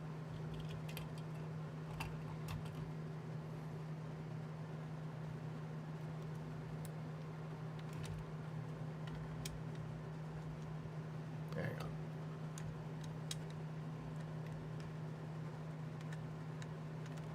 It's telling me to stick this into something that does not have enough space to receive what I'm sticking into it.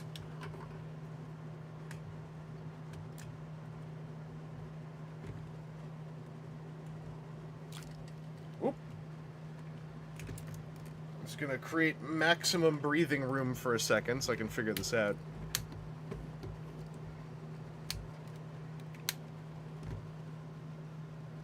What are you trying to tell me to do?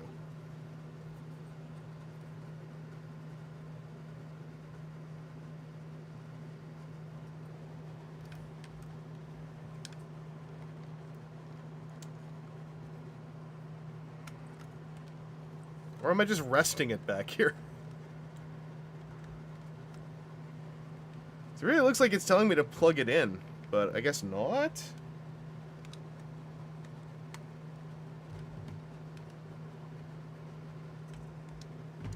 Let's try with the whole thing.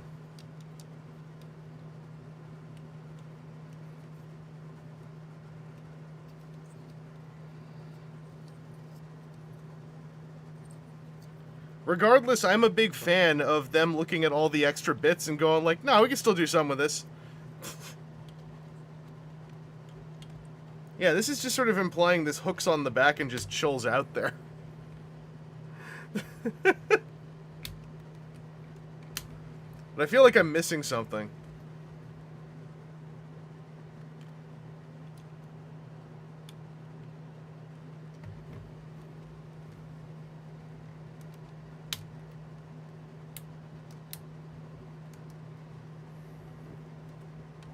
Try putting the smaller flame sword handle back there. Okie dokie.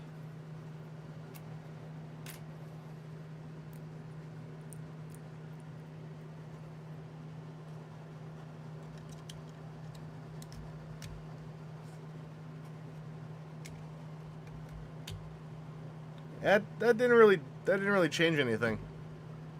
There is a very slight, like, it's actually locked in here, but it's like a very slight. But it's not like locked in. It's just like a single double divot is gripping something. And maybe that's all it's trying to do. Yeah, locked but jiggly.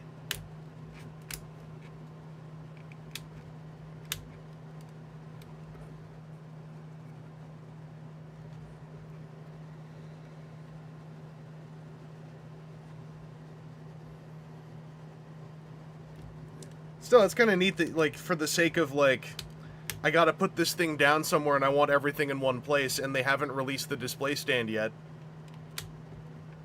Yeah, at least one more thing is stored now.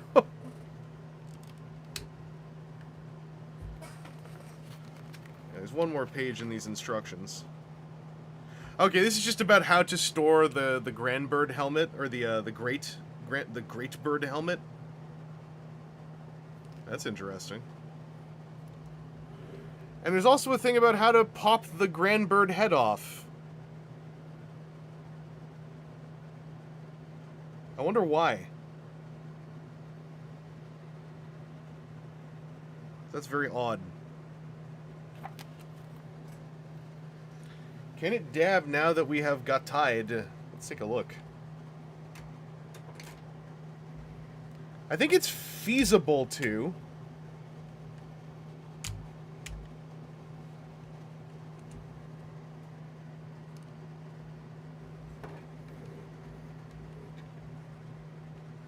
But it's going to be messy. Oh, you know what? No, you. So the one thing that gets in the way, these things only flip forward. They don't swing up. So no, there's. I don't think it is possible to dab once you have gone great. That's the sacrifice we make in the name of courage. I expect that the Grandbird head can come off for some kind of head swap reasoning. I mean, obviously, but you know what I mean. There must be something at work there. I think the head can come off, so the head can come off.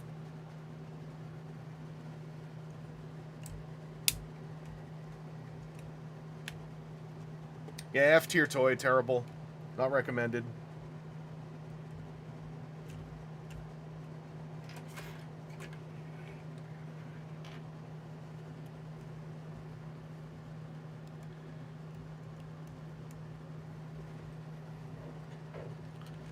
I want to see if I can do cool guy anime stuff.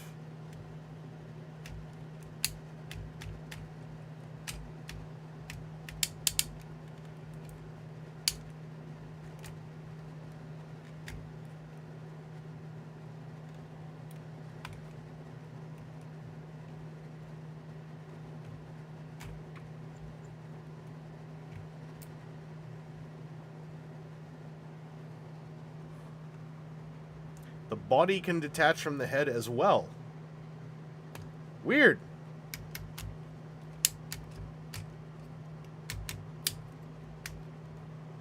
Yeah, the cannons are odd, but I'm actually kind of liking how if I just ignore them, this all kind of works still.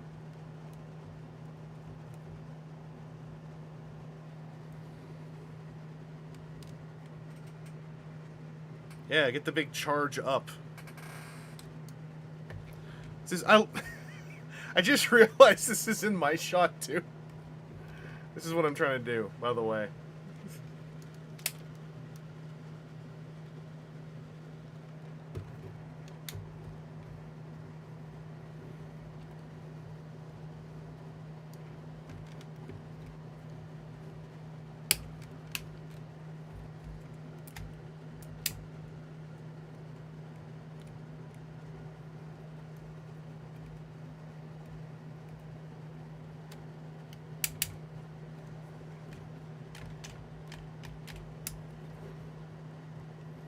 I only just realized I still had all this stuff hanging off his back this entire time, so I guess kudos.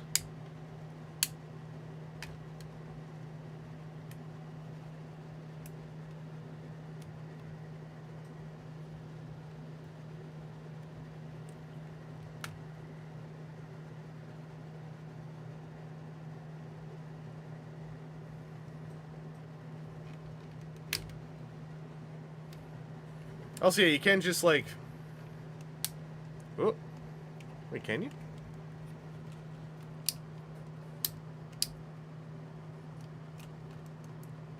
Oh, that's what that's for.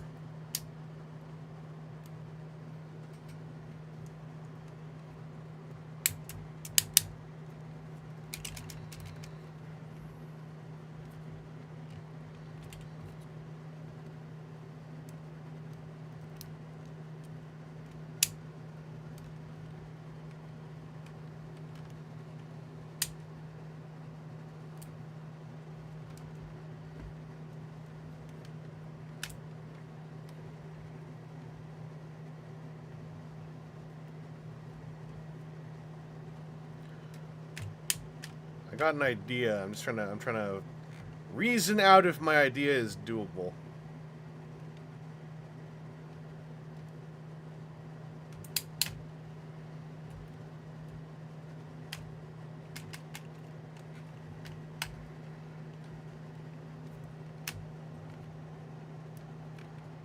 Ooh. Alright, undoing the shoulder clip for a butterfly thing doesn't work when you've got that black spacer piece in. There we go.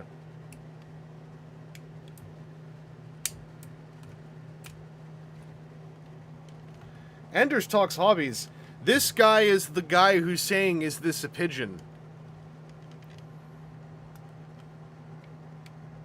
A shocking number of people still don't know that when I mention it, and we gotta fix that. You know, we gotta get some dang education back into every country.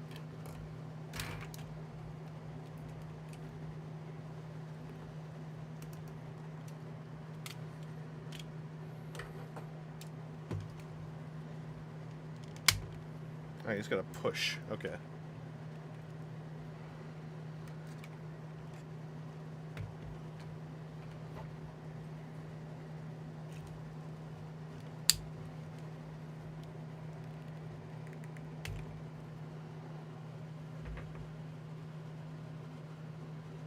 Yeah, doing the hand swaps on Great feels a lot better than on either of the smaller guys.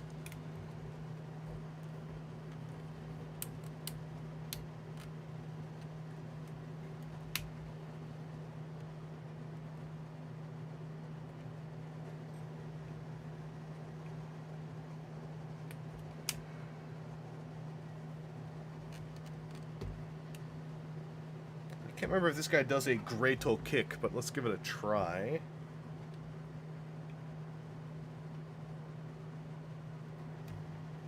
Yeah, this is the same guy. This is, you might remember his calves. They're in here.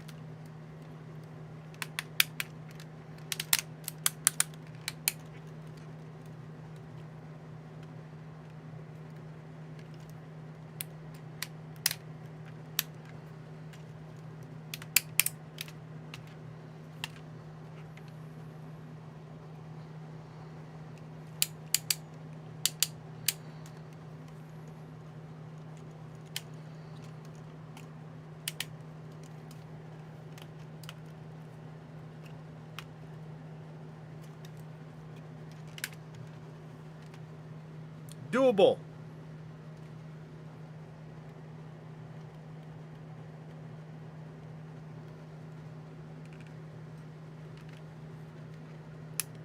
Oh, this one actually has the... I was gonna like mumble about it a bit. They actually have 3 grippy pads down here. They're just a little bit dusty.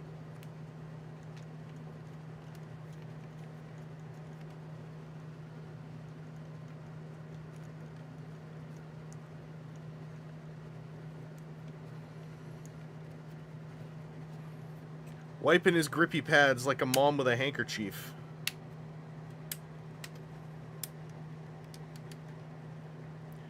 What do you think of the new Trinity now? I'm just waiting until for the most part I'm just waiting until that film is out on Cat's site, since I'm assuming we're not going to get it officially English done up anytime soon. But if we do get it officially Englished, I'm just kind of waiting until it's out, but otherwise I'm not really looking at too much about it. But what I've seen, everything looks fine. Paul Egadevil has seen it in a theater and said it was extremely on expectations with a feature-length Inoue thing.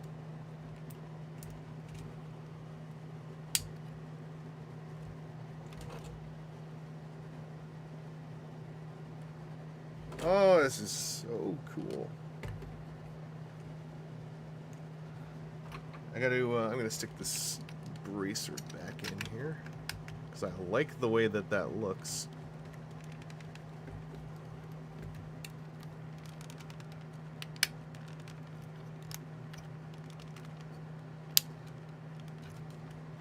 Yep.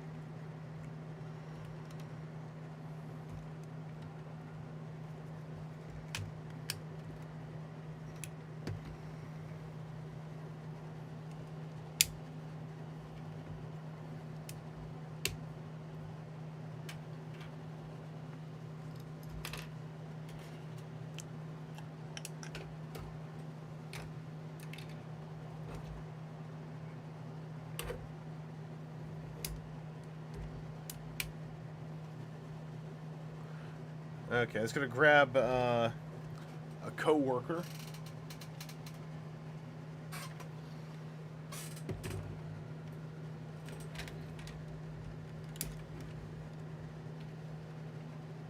Once again, why would you do space crime if these two show up and are like, hey, stop doing that?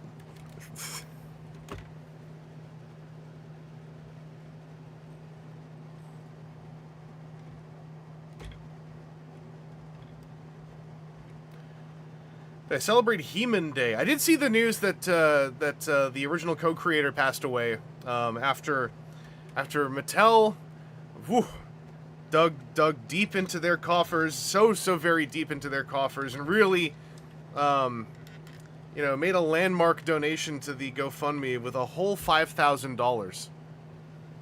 That's 4 digits they donated to the co-creator of the thing that they are about to release a feature-length film about, etc., etc. But it was really a bummer to see. I mean, if as I understand it, like the guy was suffering from dementia, so I don't know. I never think it's for the best. That's not my belief system, but my belief system is entirely my own. But it's it's not. It sounded like it wasn't as though the fellow would have been able to personally campaign for more recognition. Obviously, like, the family's having to help out, having to push, having to get word out, saying, please, we need money to make this work in this nightmare health system. And then Mattel swang in, like, don't worry, we can help too. Have $5,000. So that was sort of a bummer. Really pumped for the realistic and gritty Hot Wheels movie they've got J.J. Abrams on. That's what we're talking about.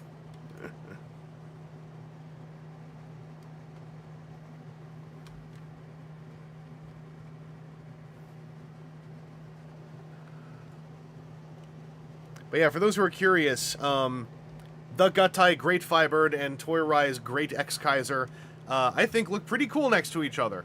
They look very slightly different. I think this probably doesn't highlight for some, but for me, it sort of highlights how the Toy Rise X-Kaiser is like sequel X-Kaiser.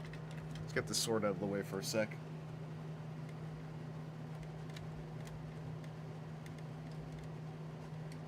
So extremely like what you'd expect, but also looking just slightly different.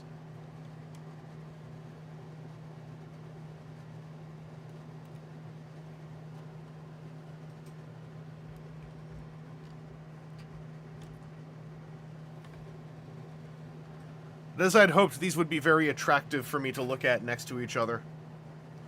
It's a little hand feel report here. Toy Rise still feels a bit heavier. The back corner. Toy Rise Great X-Kaiser is a toy playset. The Gatai Great Firebird is a toy action figure. Yeah, I can see that.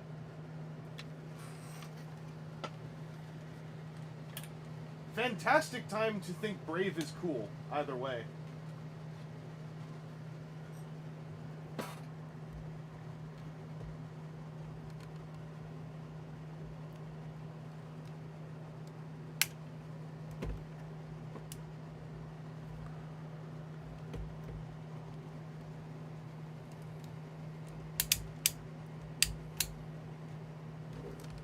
I can't believe they don't have a projecting great whatever the shooting the icon as a laser thing is.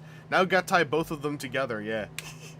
I did. They stood next to each other, and I guess I could make them shake hands. Why do Transformers fans be having mass aneurysm over the lack of torso articulation? Yeah, I mean, like, I think in both cases, when you transform either of them, you see why. And, you know, whenever I say that, or not whenever I say it, whenever one says that, there will always be someone going like, well, I could see how, and it's like, no, I mean, conceptually, right? I think anyone could concept out waffled geometries that allow for something to rotate.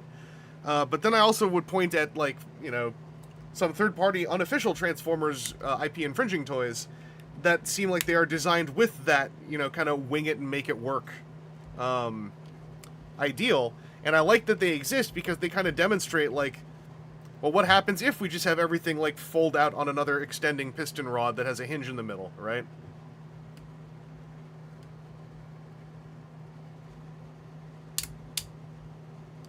Like, in this case, also, clearly, part of the ideal behind this piece is that this feels like a Brave toy as well. Right? Like, that you could take it and you could shake it.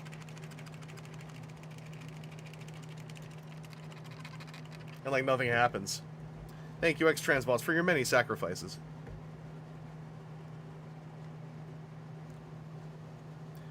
Yeah, like, and, you know, there's, like, there are, like, Bandai is even doing a version of what I'm talking about. Again, I think it's great that they are. Wherein, it's like, well, how do we be able to do the original X-Kaiser form up and also have X-Kaiser able to go Thunder Flash? Well, you simply pull the limbs off, open the torso, pull the guts out, and stick the other guts in and put the limbs back on. And now he can do this. And it's like, okay. I like that exists too. Oh, I had something I wanted to do with this. What was it?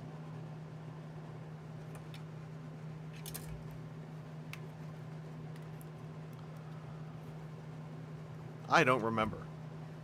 Oh, right, I remember. I want to see what happens if I take these off.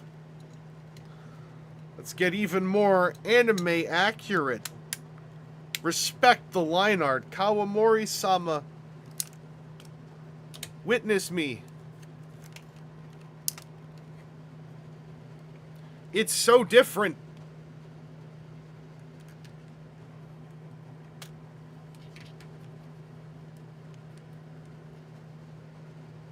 I mean, it's neat. You know, I've already stuck this, like, you know, plate on the on up here as well. Like, whoop, I stuck in the non-transforming hands. But I like this. It's just like I yank two pieces off and do a hand swap.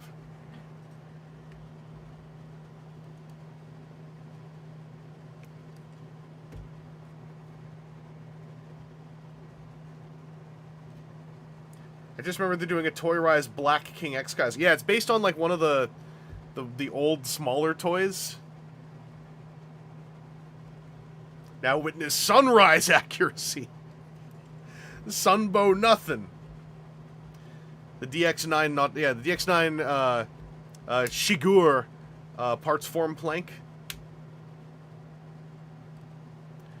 Back corner, I think it speaks to the quality of the toy that you need so little to make it look quote-unquote anime accurate. Yeah, no, that too. Like, I think that that these hands are fine. I totally understand what purpose they serve. I sometimes find it odd, like the degree to which one will lean on that sometimes, where it's like, and then finally you can remove these ridiculous, dinky little baby hands and stick on these fully adult hands with fully formed puberty-powered knuckles, and it's like, all right, like, yeah, it's bigger, it looks nicer. Like, yeah, okay,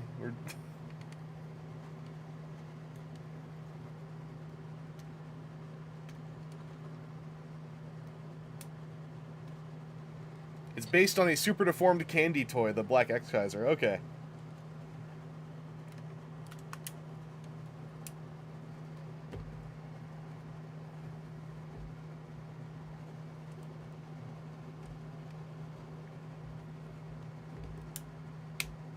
I wish Soul Jigoken Daijujin had full adult hands.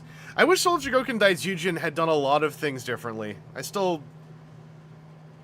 I need to, like, look at that thing again. I don't think I ever sold it. I just sort of put it away somewhere. I need to look at it again.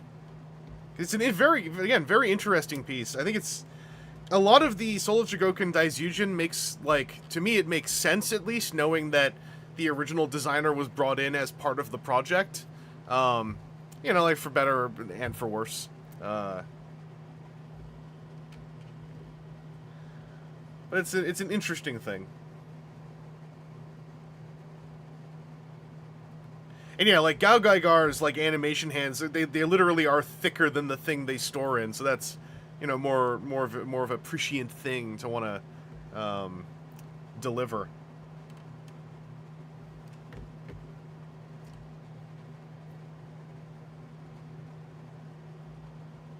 Yeah, the Magi King was only a super robot Chogokin. Never had like a full transforming one that wasn't just the old DX.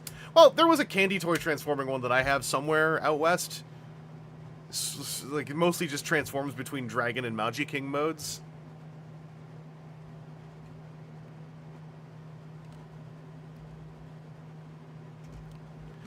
This, by the way, I just gotta mention, I keep looking at it. I'm not seeing it in person as much as I am on the screen right now.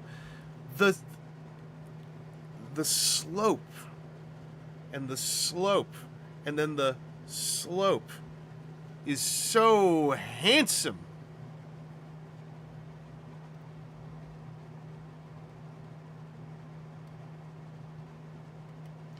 My only two Soldier Gokens were Gao Gaigar and then Daizujin, so it was a bit of a jump plummet. Yeah, no, that makes sense. Daizujin was the first Soldier Goken where I categorically was like, I disagree with some of the decisions made that were, like, the main bullet point decisions.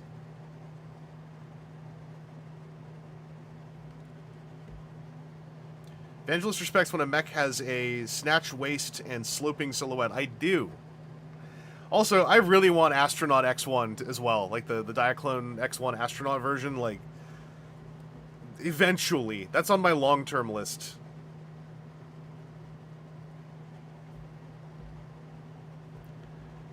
So I think, because Godbrave Studio, this summer, when Pegasus Saber drops, number one, Jesus Christ. Like, just look at look at how this turned out. For those who don't know, Pegasus Saber is 3 Transformers, basically, a jet, a jumbo jet, and a space shuttle, that triple combine into a guy. And then there's a 4th robot who turns from a kind of, like, hawk-looking block thing into a hawk-themed guy. And then when you combine him with the other 3, you get a centaur robot. Look at how elegantly this went together. And know that Pegasus Saber is something that was developed and designed and worked on and released after this. And, you know, it's not a 100% science, but I kind of predict it's going to be on this par. Pegasus Saber also finishes the Dugarn series in the Gatai from Godbrave Studio. So, it seems, I get the feeling that they are actually like, no, we do want to just do it. So I could see them doing Super Guardian at the very least. I mean, sorry, Pegasus Saber doesn't finish it. Land Bison finishes it. They already. I'm forgetting that they, because the pre-order is out, right? That they're doing also the 4 land vehicles that combine into a guy whose knockoff was very commonly repainted into Transformers characters back in the 2000s. And then they also showed a silhouette for Red Geist to go with all that. So I feel like if Godbrave Studio has their druthers and Good Smile Company continues to like to work with them, it'll take years, but I think that they do want to just finish series as they go.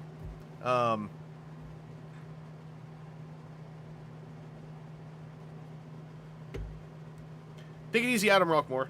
Have a good one. But yeah, the only reason why Pegasus Saber makes sense to me is because it is 4 robots who combine in 2 different ways, and each one of them is also a transformer, basically. That's how I'm okay with Pegasus Saber. Because I'm like, you're giving me 3 neat transformers and a kind of BS animal-themed thing transformer, a Predaking guy, if you will. So I'm like, no, but I'm okay with this. Not to try to convince you or anything. It's just that's how it makes sense in my head, is because it is so many. Whereas Land Bison is just 4 Transformers who combine once, which makes that a harder sell to me. But we are getting into a level of, like, granularity in which everything I'm pointing at and talking about, I'm also like, that's beautiful and I want one.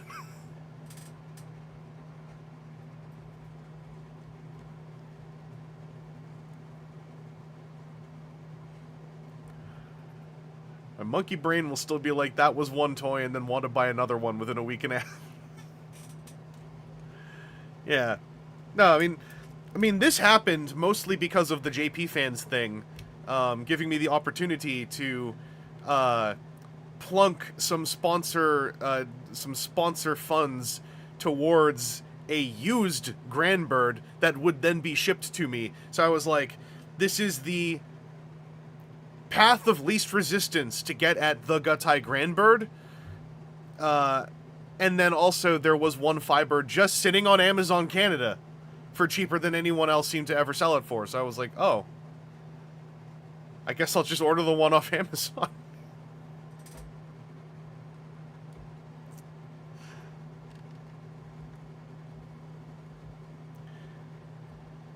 Yeah, Redgeist is very stylized. So there's a lot of room for it to look different, but also still look very the same. Everyone be quiet. Mother Verspringen is calling. Actually, no, make funny noises. Make funny noises. But yeah, I think Super Guardian is most likely, like, that's got to be at least be on someone's, like, project list over at Godbrave Studio. Land Bison is inherently kind of sexier than Thunder Baron, but I would kind of also like to see the Gatai Thunder Baron, because Thunder Baron is a hench block of a thing, the original Thunder Baron toy. Now that I've done one of these, let me go and start digging around in some of the shared imagery.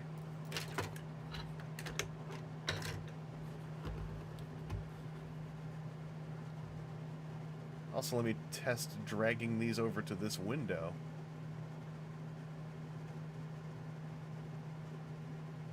It works. Okay, so for example, thanks to Griff, this is Deathsaurus and Redgeist next to each other. So, you know, as you can see, like, they're the same toy, but they're, you know, demonstrably, like, kind of, there's room for them to be pretty different.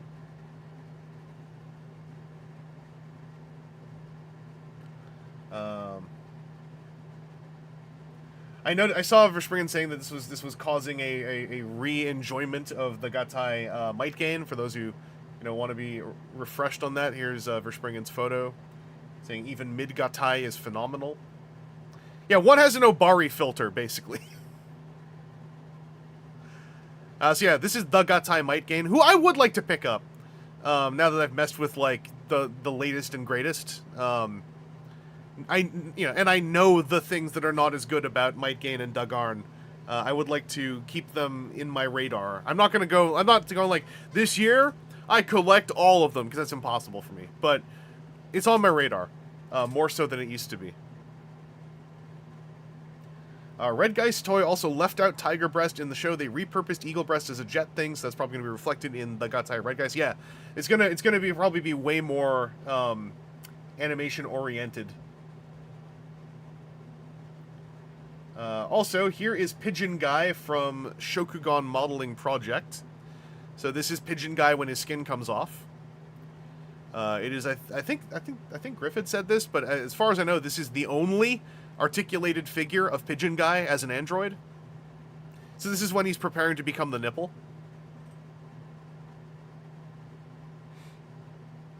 Yeah, there's the Might Gain reissue, there's the replacement arms, etc.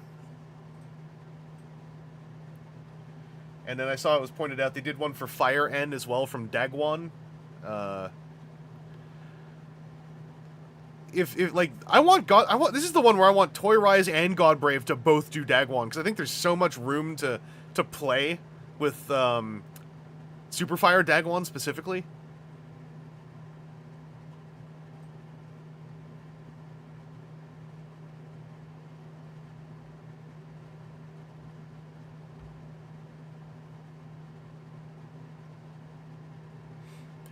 But yeah, back to the Redgeist thing. I'm just seeing Emperor Nova.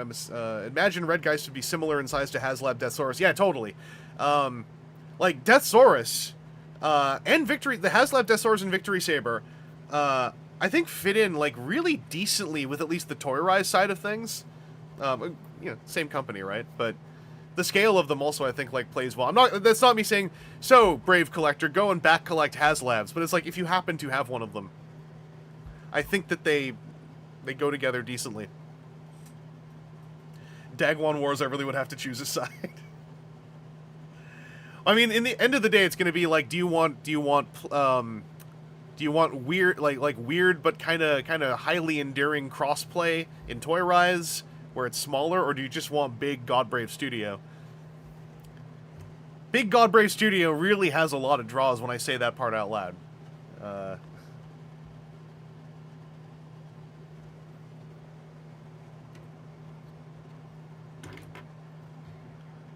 And once again, I just said all this stuff, right?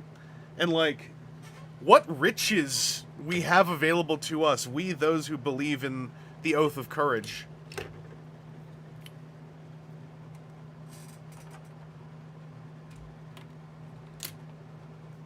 Like, what a good time to be thankful. Really want to see them both do the Geisters. Yeah, I went on this rant before. I want anyone to do the Geisters. There are now multiple companies in a position to do the Geisters.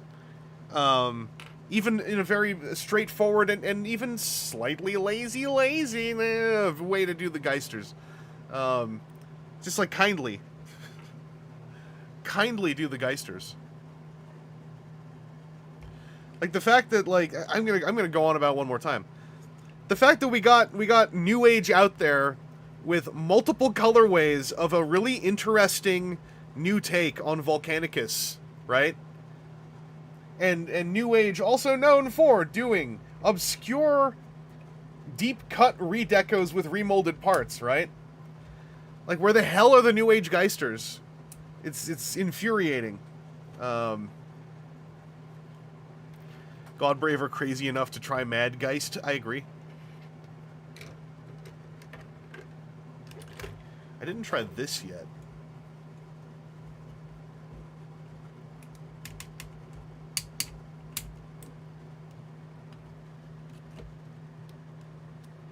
Oh, okay. I was hoping this would work. The grippy hands for the giant ass sword are too wide to hold the Grand Cannon. Like, obviously one could flip out the hands and stick it up here. I don't want to go through the rigmarole. I've decided that today I will be lazy. Lazy, perhaps.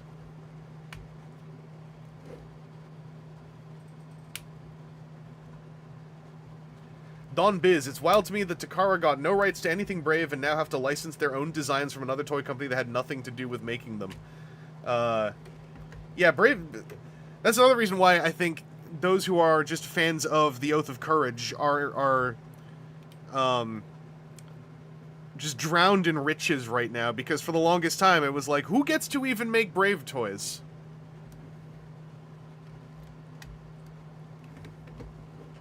Do the Kanzen Henkei hands work for the big gun? Let's try. But I don't think they have the right... Yeah, no, their tab is too big.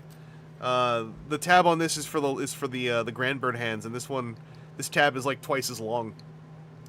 So it doesn't tab in. Yeah, now everybody does. Like, it's wild to be on the other end of this. When it felt like Masterpiece Brave was like the one and done, one and only time.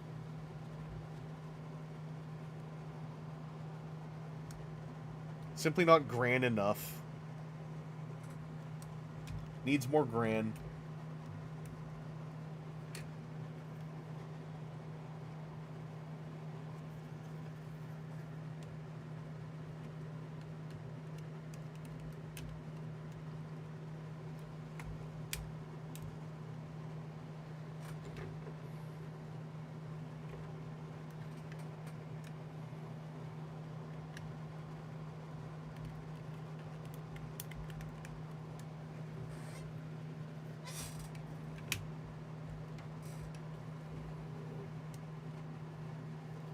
No company has taught MPB Great X Kaiser's sword. Yeah, that thing was wild.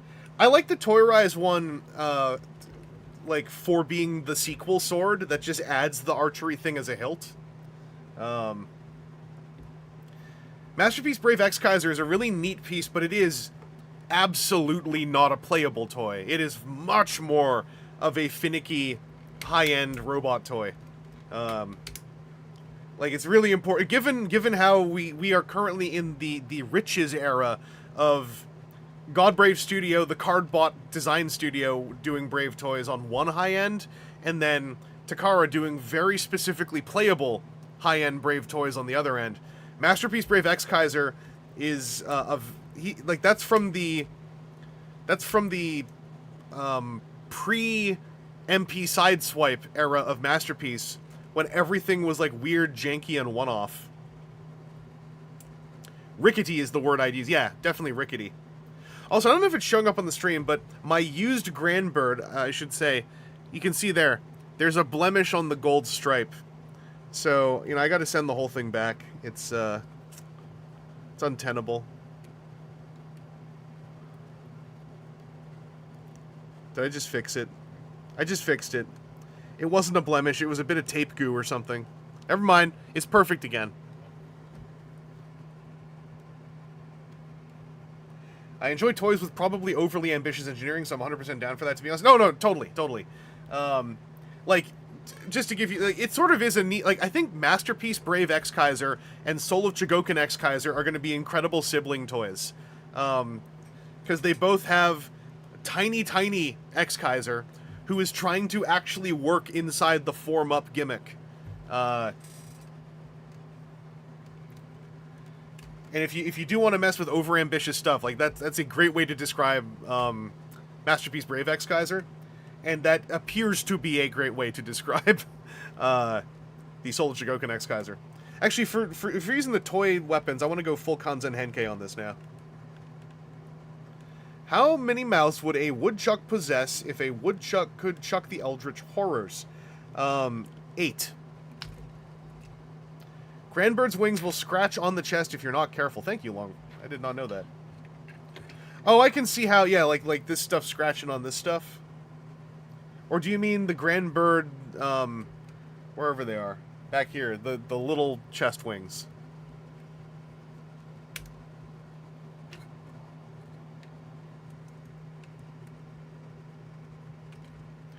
Emperor Nova. I remember looking at some designer notes for Masterpiece Brave X Kaiser. It's kind of crazy what they wanted to achieve with them. I vaguely remember this. I think, isn't that in the manual? I might be misremembering. Ironically, the lead designer on MPB X Kaiser was the guy who did mecha design for the Eldran shows. I did not know that.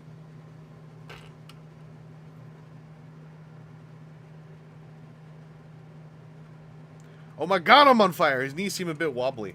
Not really. There's a little bit of like room between two of the clicks, but the clicks are also quite solid. And I'm kind of messing around a bit with trying to find like a wide leg stance where he's still visible. Also, I have this whole extra pack hanging off his back, which might be not helping.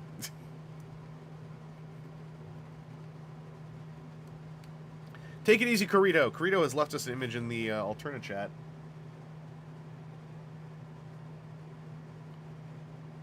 Here is Corito's Brave stuff. Yeah! I want those. That's some Toy Rise Yusha-owing.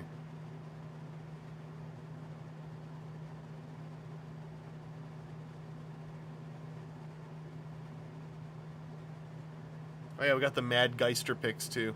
I mean, Mad Geister, I'm fine if we don't get Mad Geister if New Age just does their Volcanicus gimmick, but and just invent another couple Geisters.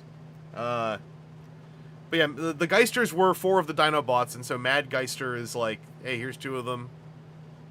Hey, here's 2 of them. But yeah, those Toy Rise Gao Gaigars, like, I really hope I can market myself better this year and make some more extra fun money that I don't immediately blow on something else. So that I can just wantonly back collect the Toy Rise Gao Gaigars.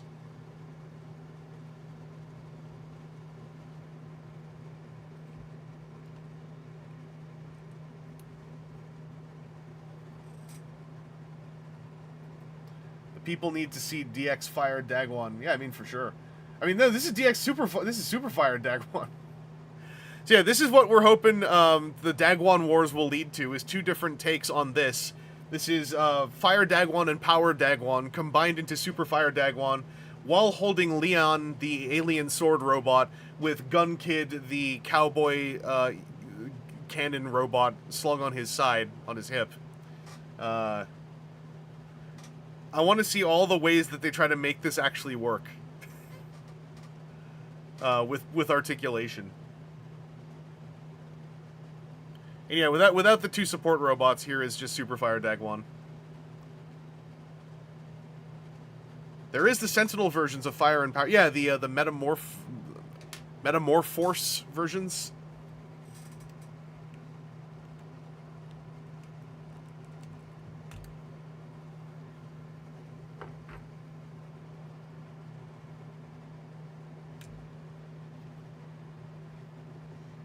Mildly fascinated by the fan theory about Gun Kid being reworked from an early version of a Super Megatron toy. Yeah, I would love to know... there's two things I want to know. Number one, how many Transformers designs that were abandoned became Brave toys?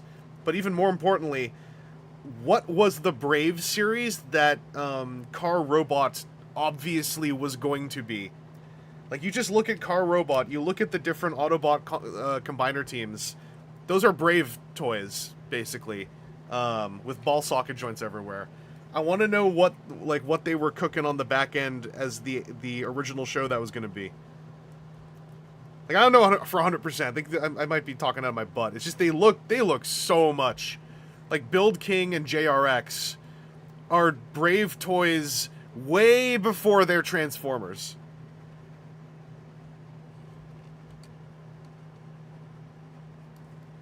Yeah, I mean, Rail Racer is the one people always will point to first, but, like, even back then, I was like, Build King is so Brave coded. Also, this is with the Kanzen Henkei hands. This is just everything is on him.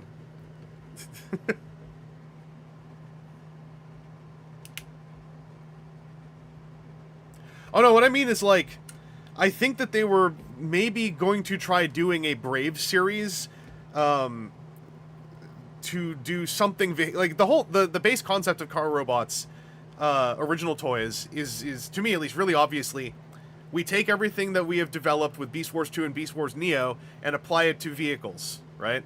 But I get the impression so much that Car Robot was going to be Brave, and then maybe that timed perfectly with them no longer being able to touch Brave. Once, like, you know, everything lined up chronologically, with design milestone pathways and everything. And then, like, you know, you also have to remember that Web Diver, and the other one, Diegunder, both exist. Web Diver and Diegunder are, okay, someone, yeah, Griff just said, yeah, Web Diver and Diegunder are also part of the equation.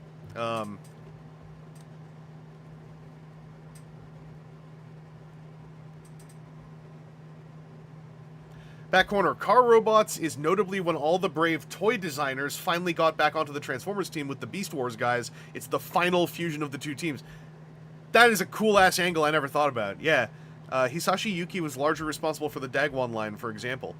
I want to hear them talk more about... I'm sure there's a MOOC or something out there that I'm just not thinking of, but I would love to hear more, or even now, in light of, you know, Godbrave Studio and also the Toy Res project. I'd love to hear more from the original Brave toy designers about, like, you know, not only those toys translating to the screen, but then watching people take those designs and form them back into physical objects, like, decades later. Yeah, Godfire Convoy, very Brave, too.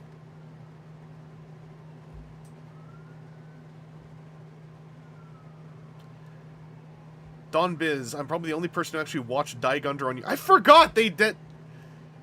I forgot Diegunder had any kind of domestic presence in North America. Emperor Nova, there's some Brave design art books with some designer notes that would really benefit from getting translations. Yeah, that'd be wonderful. I also I love this, but I also appreciate how this toy, when he's holding these accessories, kind of just has to do this and look at you. I mean, I'm going to give it a try, because I got to.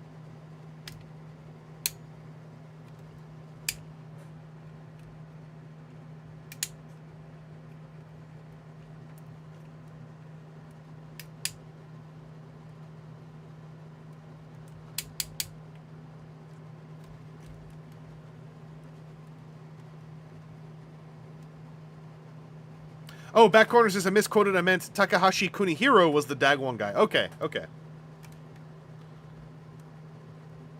So it's Kunihiro-san, not Yuki-san.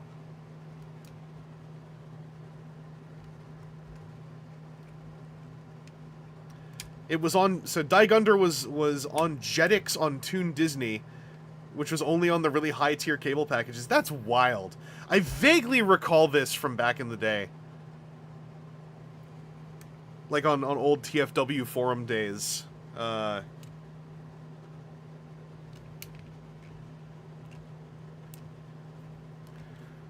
sure that, like, there was some plan to do the toys by some company, and the whole thing just fell apart for, you know, any number of reasons.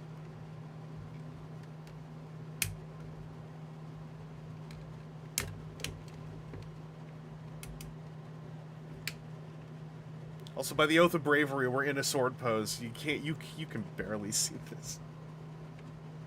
This guy is too big for the stream camera now.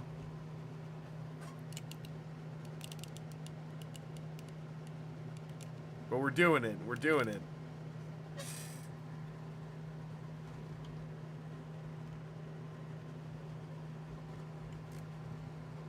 Alexis Silver, as a Canadian, I believe Daigunder kept odd hours on the Family Channel.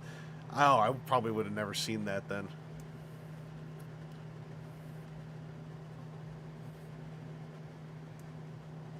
Second camera has this cover. Yeah, that's right. Yeah, he's by the way, up here, he's also doing his thing. We love these multicam friendly giant robot toys.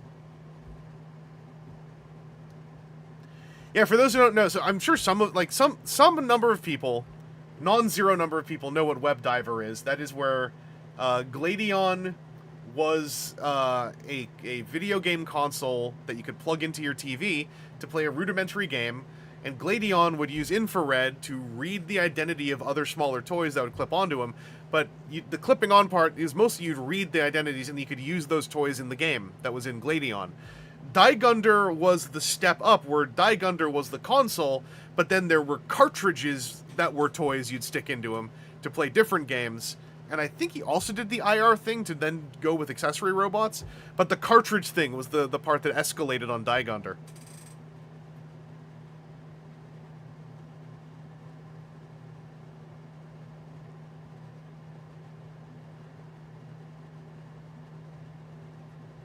The Daigunder opening theme. So here's the four-way Madgeister.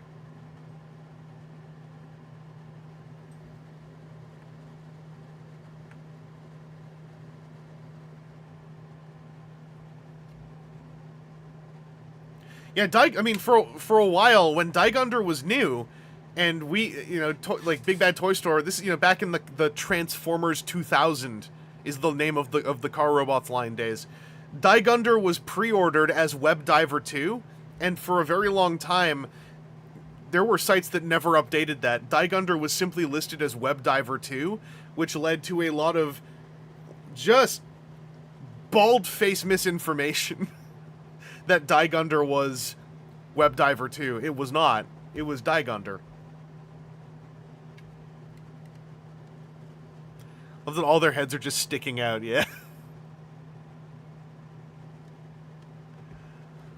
But yeah, there's also some good Motoroids. There's good Motoroid kits that Godbrave Studio worked on for Web Diver. So hopefully they get to work on Daigunder as well if they have the inclination to do so.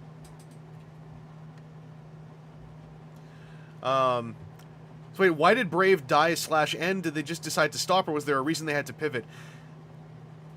I always misremember the exact order of operations. The ending of Brave was partly related to the separation of Takara and Sunrise having a professional relationship, if I recall correctly. But like, okay, oh, there we go. Don Biz. Bandai bought Sunbow. There you go.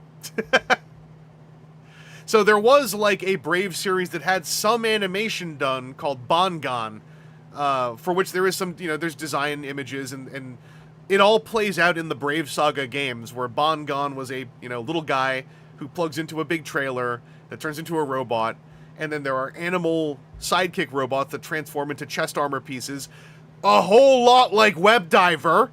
So I've always, when I remember this, I've always been a small-time truther that Web Diver toys were based on whatever design work was done for Takara's Bangan toys, had they been working on them. Because, like, Gladion resembles Bangan in that he turns into a giant stick, right? Obviously, there's a lot different about him in the in-between parts. But the basic concept of a guy who turns into a giant stick, has animal-themed friends who clip onto his chest as weapons, is Bangan. Was Gaogagar the intended finale to Brave, or was it just a fitting it's just a coincidence as far as I know? Well, I think Gaogagar, as a show, if I recall correctly, was also worked on where in the era, the people working on it had a feeling that classic, feel-good, non-deconstructive robot anime was on the way out for the time being, on the back of stuff like Evangelion and Escaflowne. Keep getting dust on my giant sword up here. But also, like, Brave was never a continuity outside of the two Brave Saga PSX games. Well, and there's also that one other one that I always forget about that had the robot who I always forget about. There's a very forgettable... It's not even called Brave Saga 3, I don't think. The smaller support robots for Web Diver... Some of them were pretty... Like, they're toys of their era. The ones that I think are really stand out are, partly because of their gimmick, the two dogs that symmetrical combined into the golem. I think that they kind of... they have a lot going on. Whereas... the airplane that turns into a hawk thing, right, is kind of funny looking. The first wave of Web Diver, basically, the support robots, are kind of funny looking. Take it easy, TFA Cliff. V-Rider, I hate when I get dust on my giant sword. I'm always saying this. Yeah, me too, right? What's wrong with... I thought we lived in a society,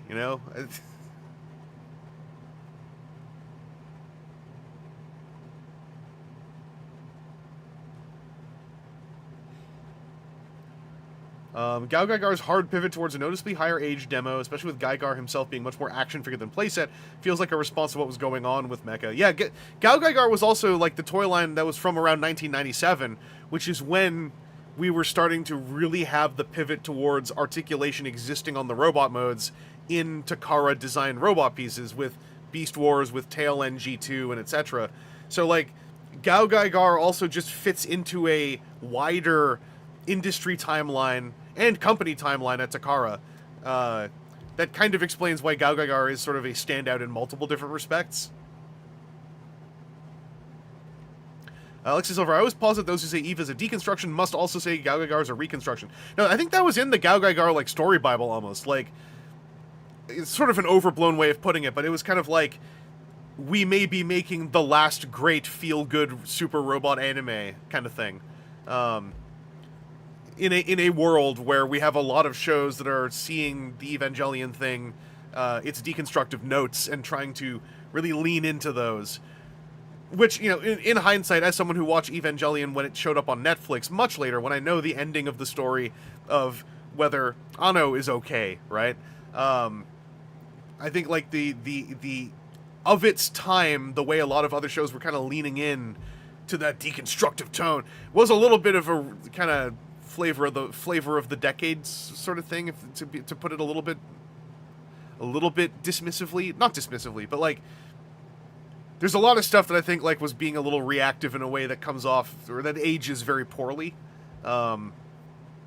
when the piece itself was doing a lot of that less out of a focused day one intent and more out of what that project was to its creator. If that's my perspective on it. Yeah, like Gao Gagar was not literally like, let's show those Ava guys, but it was just like sort of a soft brush approach. It's like, you know, in the story Bible, the whole thing, like no member of 3G will ever betray another member of 3G for real past the end of the episode, kind of thing. And then there is the then swing around with Gurren Lagann doing its whole, like, every chapter is an homage to a decade of robot anime kind of thing. Wavesign, yeah, exactly. As Wavesign said, the combination of Anno's personal issues, the studio running low on funding. It's like, how do you replicate what the end of TV Evangelion was, but on purpose? And it's like, you probably shouldn't try to do that. And I like the ending of TV Evangelion. To this day, I like the TV ending a lot. But I like it because when I saw it the first time, it was this decade. And I knew that Anno was okay afterwards.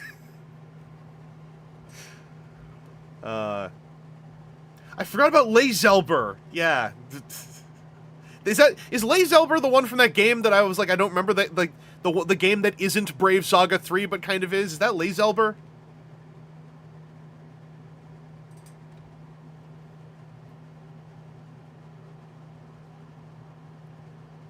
He finally gets his recognition in Sword Grader. Yeah, Brave Wars, that's the one.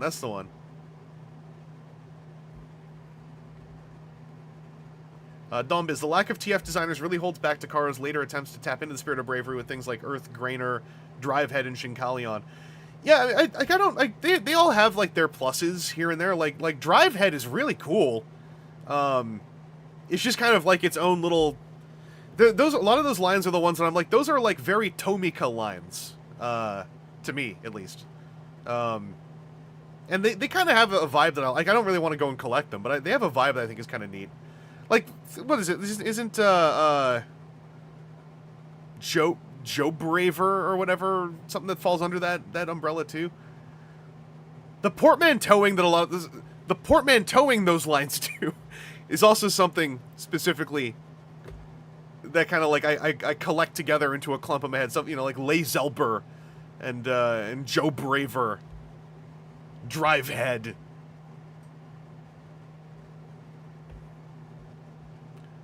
Like, and Shinkalion's animation almost feels like a separate thing from parts of its toy line. Yeah, John Braver.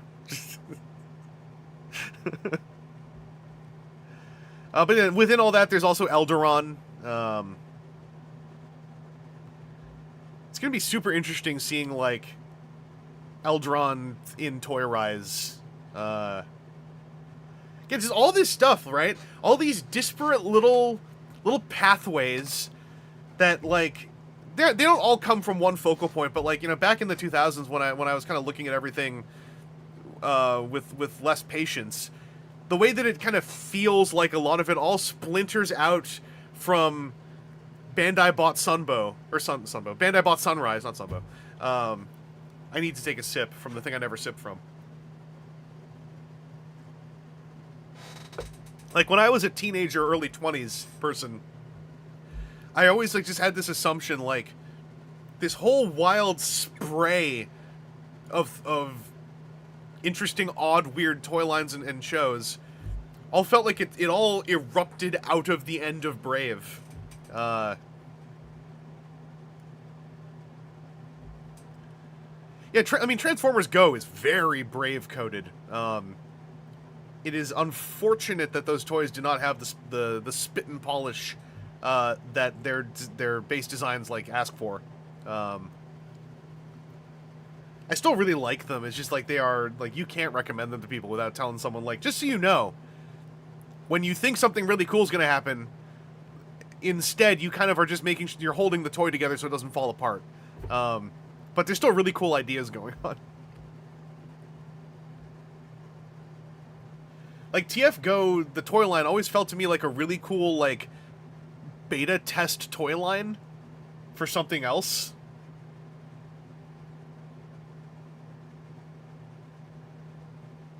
And yeah, for those who don't know, like Webdiver also, even when this toy was new, like most people knew Webdiver for this guy, the pirate ship that turns into a pirate dragon with an eye patch. You know, thanks to TJ and other folks, like I'm sure a lot of you already know this thing too.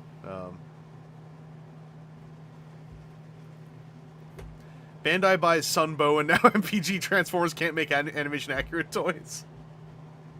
That would be messed up. And then they put Transformers into Super Robot Wars. Griff, towards the end of the series, Melody of Oblivion really tried hard to pull off an event in Evangelion and dropped the ball so hard. I don't know that show, but I know the vibe you're describing.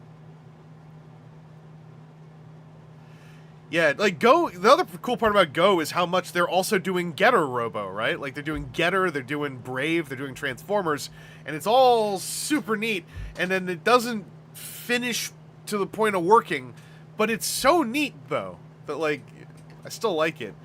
Mimicry, what was unboxed today? I can answer that question. It was this guy right here. This is Great Firebird from the Gatai.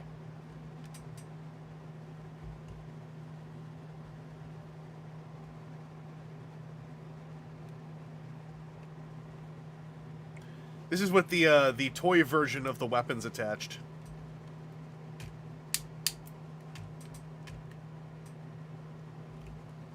No, I mean, Metal Cardbot is brave. It is brave to the point that God Brave Studio is working on it. And a lot of Tobot and Hello Carbot is also spiritually brave. Because it's just a lot of... As I have kind of posited, at least, and I've yet to see anything that really says no to this, it's a lot of toy designers who, I'm pretty sure, like, grew up on Sonokong Brave toys and think that Brave toys rule, and then did everything in their power to reshape lines like Tobot and Hello Carbot to very rapidly become Brave toy lines. Like, if you look at the history of those toy lines, you can see them being taken over by their designers and engineers. And yeah, now we have literally Hello Carbot the Braves, right? A nice pigeon I got here who keeps trying to kill me with the sword. Literally keeps swinging the sword into my face.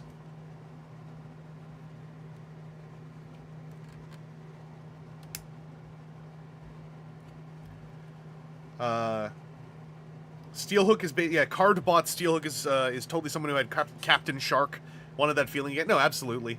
Because I mean, Metal Cardbot is obviously, you know, the star of the show right now, but I hope as people get interested in it, if you weren't there or looking 10 years ago, plus, like, go back and look at Tobot and Hello Carbot and Miniforce, what's it, the bicycle one, Bikelons, and, like, all the things that, like, really demonstrably are informed by a lot of, like, among other things, a lot of Brave is in a lot of those lines.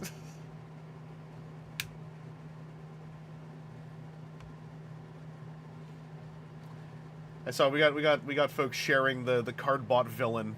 I've been seeing a ton of this. Yeah, this season's Cardbot villain with the layered play pattern of train and bits and train and wings and also there's a little bird down there who turns into a sword and a shield. Jurassic Cops Erasure, that's right. Tyrant Zero. Just looking like a cool robot friend.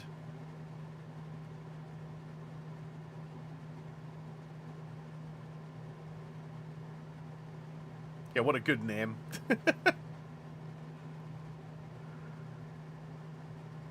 This is CG, by the way. Like, so, but this is still like CG of what the toy is likely going to look like, especially if it's lit very well. And yeah, it's a dragon train. It's Optimus X Prime from the Shattered Glass universe. You can tell because it's purple. I'm saying it now because someone else is going to be like, remember Gridman? Purple!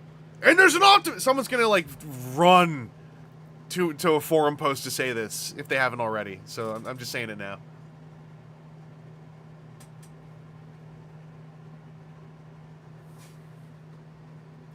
Cardbot is unfortunately being scalped to hell. Yeah, I noticed some of the end, like the end of Cardbot Season 2 is out in China now, and AliExpress sellers have it. And notably, Blast Train is way more expensive than every single other toy in the line on AliExpress, including what's his name, Nova, Flame Nova, and I'm like, yeah, I'm sure this isn't it can't be the case in every single case of this, but I'm sure somewhere the origin of that is the fact that everyone was flipping out about Blast Train last year, myself included. So all the AliExpress Blast Trains are like 200 Canadian, and I'm like, whatever, bruh. Yeah, the Taki stonks are sky high. What about my Bloodwing stalks? Where'd those go? For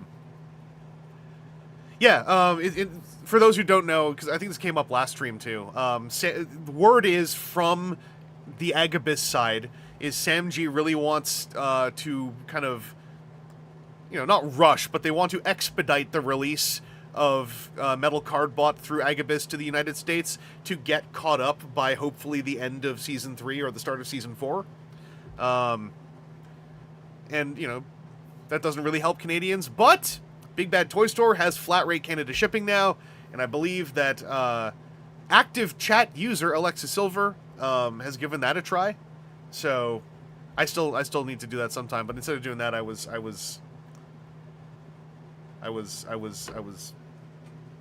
this, right?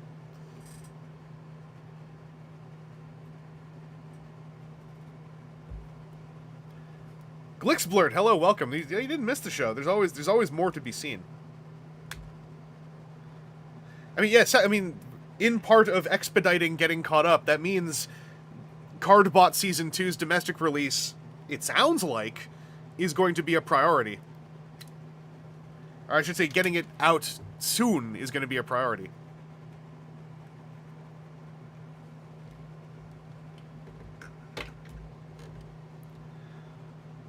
The QC issues the W toys are running into have me mildly worried, so I'm currently holding out for either China or US releases. Yeah, there's my understanding is the Chinese releases of Cardbot stuff tended to have a higher level of finish quality because they were getting a second run at it. It sounds like the US run on the first season Cardbot toys is sort of in between both of those cases. The most regular feedback I've heard is a lot of the joints seem to be over-tuned to the point of being hard to move.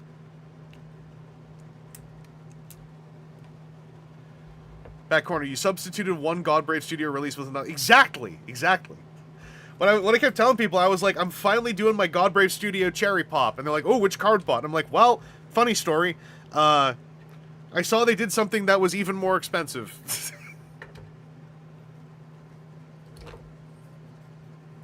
But also something that taps into my teenage nostalgia. So here we are. I'm gonna disassemble Great Firebird to close us out.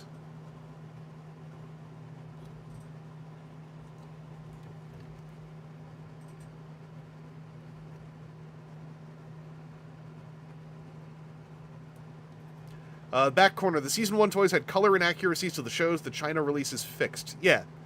And then, like, the American release of Blue Cop, who is now Blue Star, they just removed the name tag from the card sticker, which I believe that they started doing in, what was Season 2 or 3 as well. So it's kind of like little running updates as they go.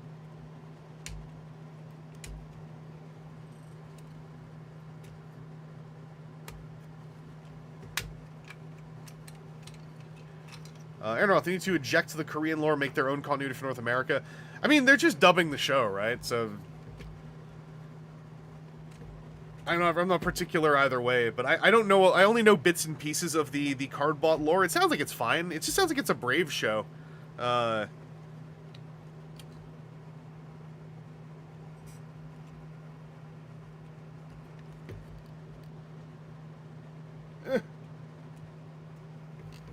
All right, this thing.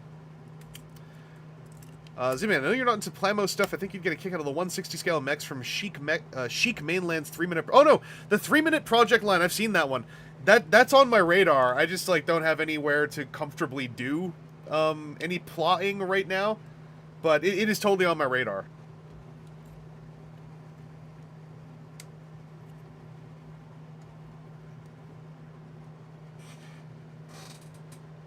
And yeah, like a lot of the Korean toy line shows in question, Cardbot and before, like they skew a very young audience. And you know, that's something that I think people just gotta know going in. The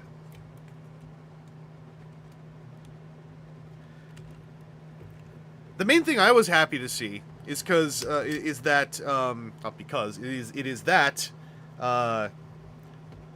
Agabus had been talking a lot about doing stickers for the eyes, and I know that a lot of Transformers fans were like, you know, oh, I don't want these funny looking eyeballs all over the alt modes. And I'm like, personally, I'm like, well, I want the funny looking eyeballs because that's what makes Cardbot to me. So I'd be bummed out if they actively tried to remove those, and obviously they didn't. They were talking about doing stickers instead. This, by the way, is the little fold-out arm for the Great helmet. But then I saw what the sticker sheet was, and it was like, no, actually, we're going even more show accurate with emotion option stickers. And I was like, that rules.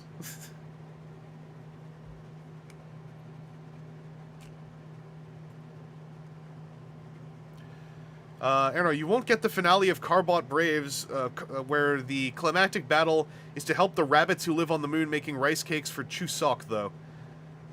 I don't know, I think just make people learn about other cultures. That's my approach. Just show I mean, nowadays, right, like, I mean, granted, I'm thinking more Canada than America, but, like, there's a lot of Korean culture all over the place now anyway. I just noticed the Grundle plate has a place to store away for Great Firebird, so I gotta remember that when I reassemble them.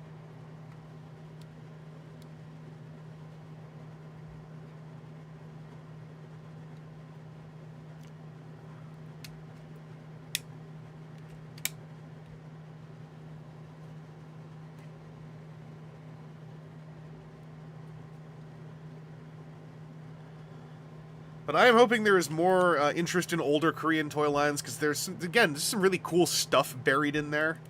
You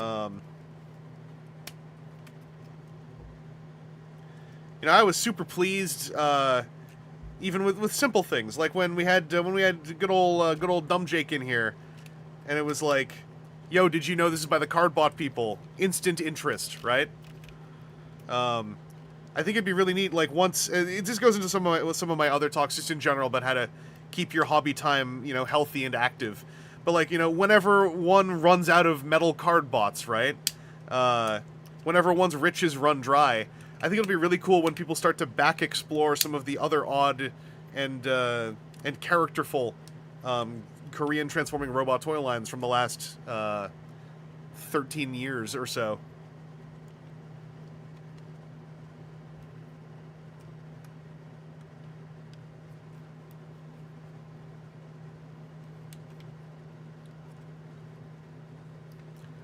As you see, the Great Helmet has its own little space to fit in there, which is adorable.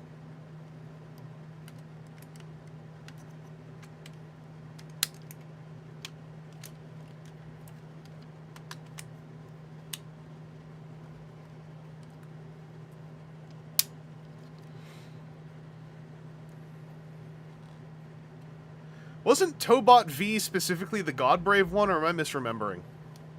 Didn't Godbrave work on a Tobot series? I could swear it was Tobot V. Like the We Lost the Hyundai Connection series.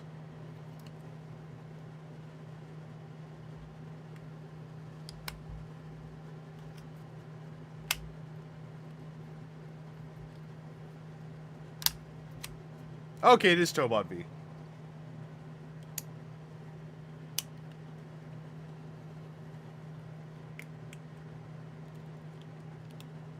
It's super cool that, like, there are now that many eras of Tobot alone.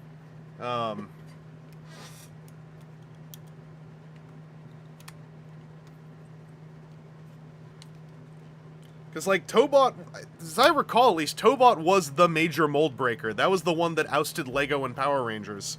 Back when Quantron came out. Or, sorry, Quatran. Gotta get it right.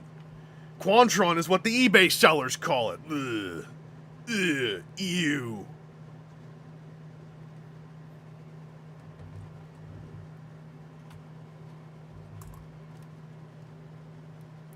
Oh, how am I going to unseat all of this?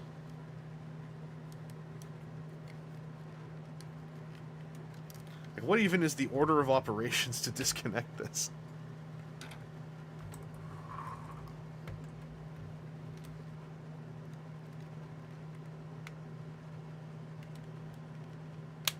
Okay.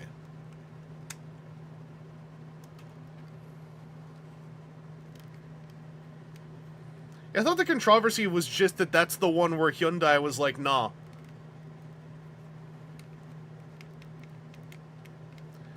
Yeah, Quantron is Make Toy's Computron.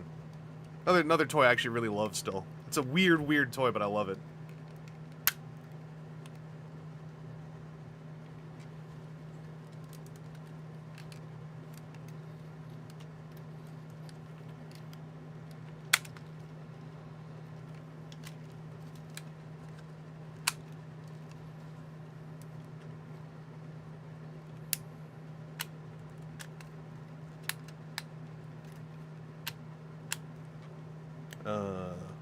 Do I just pull? Yes. Apparently they canceled Tobot Athlon on a cliffhanger and started up V. Oh! Okay. I can see that as being an irritating thing. I was not aware of that angle.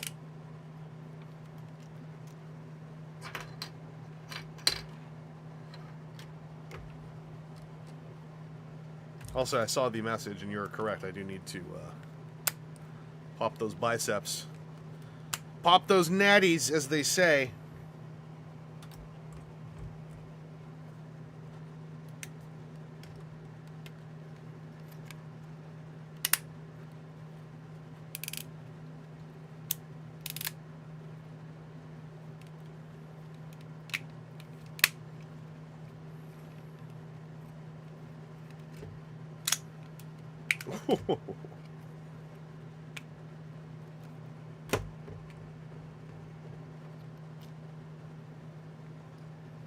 I was just describing it to someone else. Like, one of the things I love about Make Toys Quantron, that is also like one of its biggest detriments, but I love it for it, is how the complexity scaling across every page of instruction book in that set just like goes up and down like an earthquake reader. Like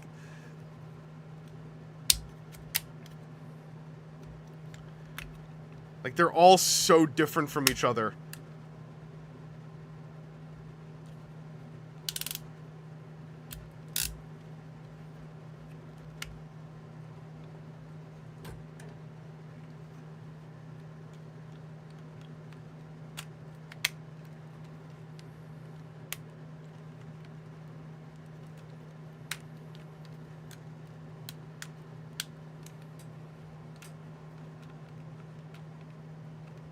Yeah, 3-minute mission, 3-minute fantasy as well. Those have all been on my, whenever I just have a nice Plamo space, those are things I'd like to get into. Because also one of the stores I go to for Ultraman gaming, sells a bunch of them.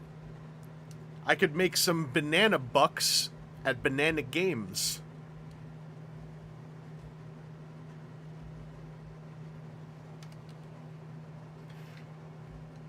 Yeah, thighs that can grab you back. Much like Armada Optimus Prime, Grandbird can just deploy super grippers. I was curious how I was going to get this back out, and now I'm finally here, and I still don't really know how I'm going to get this back out. Ugh! Okay, just pull.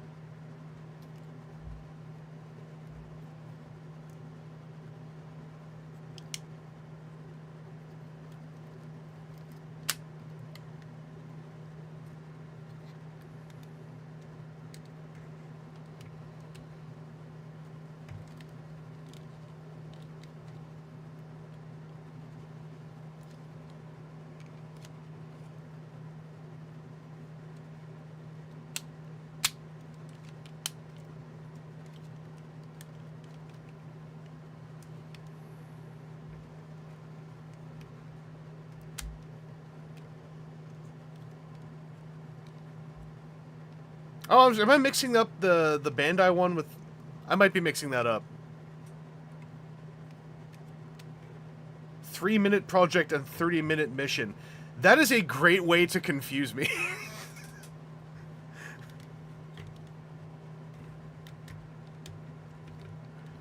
Like, I'll put it out there in the world. That is a fantastic way to completely boggle me.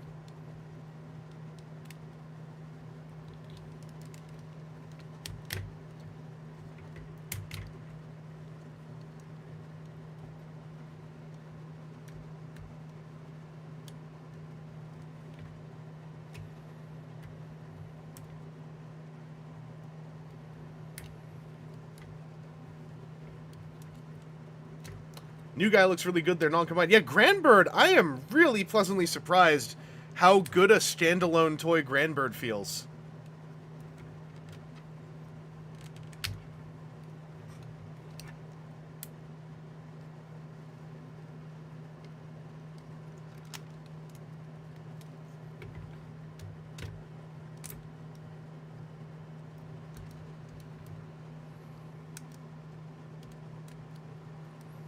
Finally, the two nipple men have once again been separated. True. I can no longer commit nipple crimes.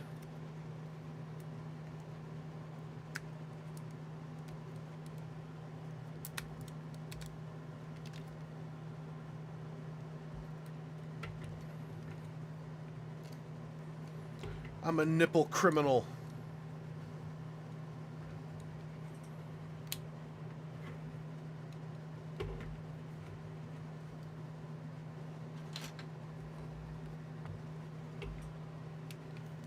But yeah, for those who got here a bit later, this is Grandbird on his own.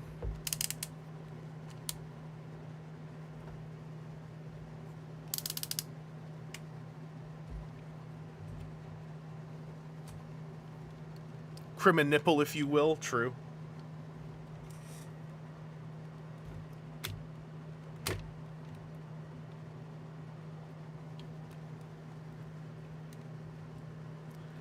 We got a picture of the best Tobot, the most third-party ass Gobot, or Tobot. Been thinking about Gobots a lot too lately. Another very good toy line.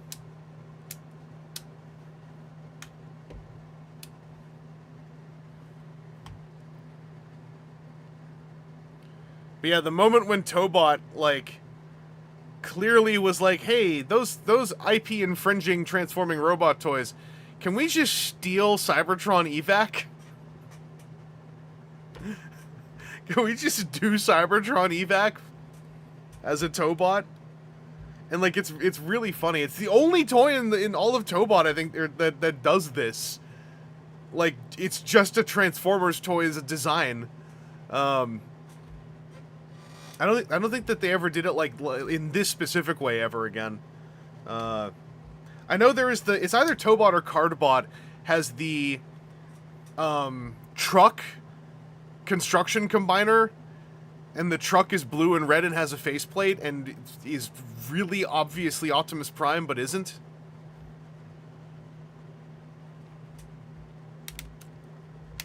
But yeah, this is Cybertron Evac but with ratchet joints. Which it turns out makes for a good toy. Let them steal the mold as a treat. Yeah, they deserve it.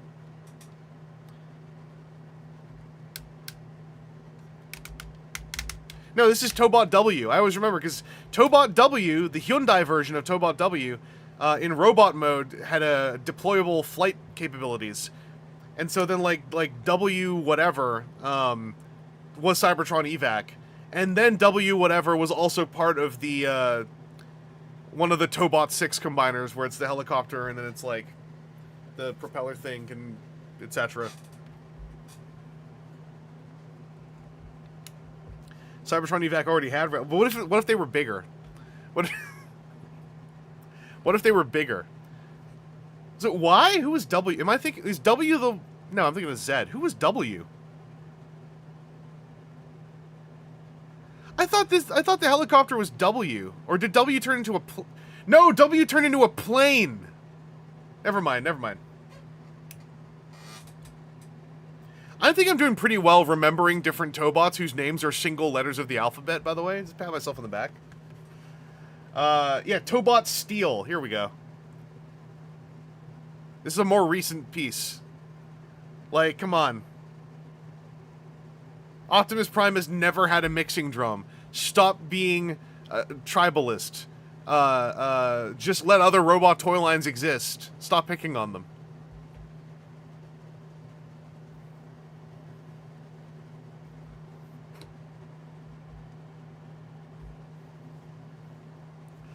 It's Mixmaster Prime. I think saying a robot was Optimus Prime as far as like saying a robot was Gundam inspired. I mean, yeah, you gotta. Now that you look at him, right, you see what I mean. It says Steel on the side. Why would anyone think it's some other guy? Yeah, exactly, exactly.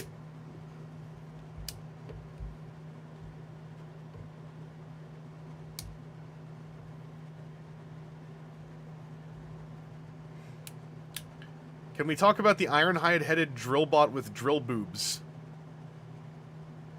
From Cardbot, you mean? Now I forgot their name. Yeah, this toy, this Steel, has construction-themed Gatai stuff to turn into a guy who has the Optimus head crest. I just noticed. That's really funny.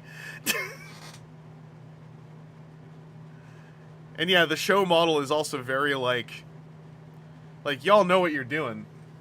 Y'all know exactly what you're doing.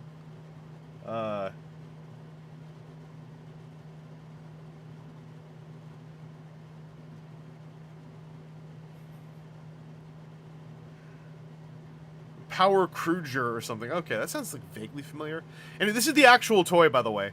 But that is Energon Optimus Prime's helmet gimmick to a T, which is really funny. And he has the yellow squares and arrows on his crotch plate. Yeah,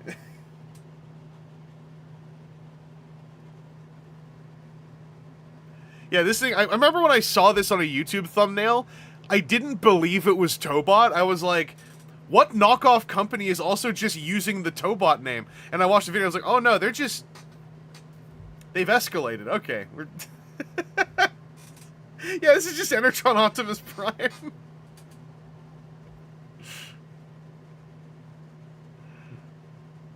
Like, I don't dislike it.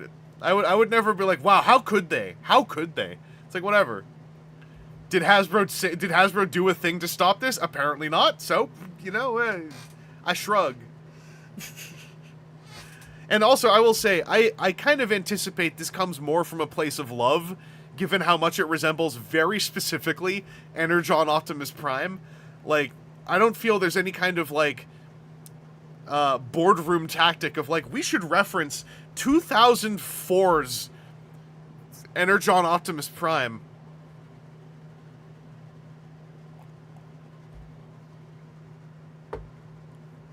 Right? 2004? Because that was year one.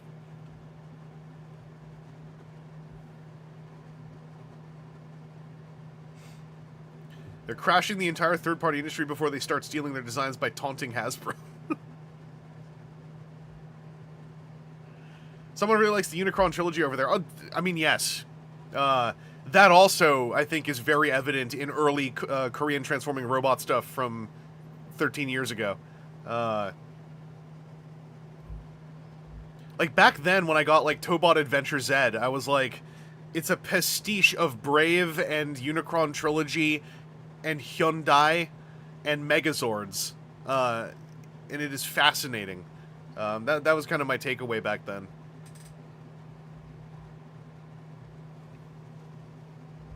Because it is important to point out, with all of these toy lines, I think there's also very deeply set a Megazords thing as well. Because especially back in like 2013 or whatever, 2012, 2013, Power Rangers was one of the toy lines that they were heavily combating.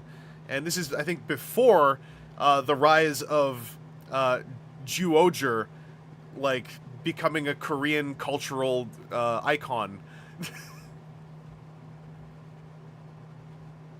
Was it Zyuohger? You know, the animal building, the animal Minecraft one. that has like multiple seasons in Korea now.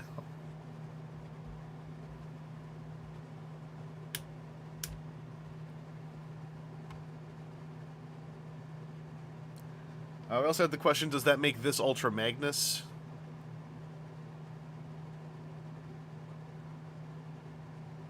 Yeah, Zyuohger is huge in Korea.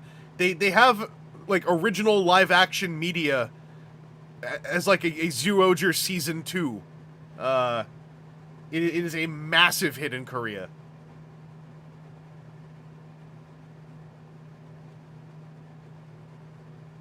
Is this a Bolt Matrix thumb? I don't know why that's who I'm thinking of. That's who I'm thinking of.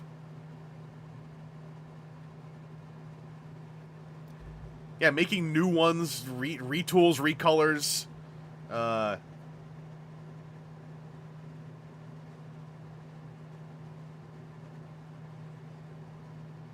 Pulled it straight from Google. That's how we do it. That's how we do it.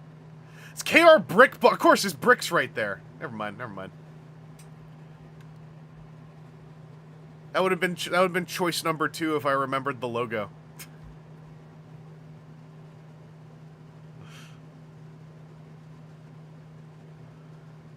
But down here on the desktop, we do have these two. I'm going to make this a shuttle. Just so folks can see. I also want to try the full storage thing. So you get to see the one very suddenly complex transformation step. Because for those who don't know, right? The fire shuttle that Grandbird here turns into just has his arms hanging on the sides. Like, that is its design.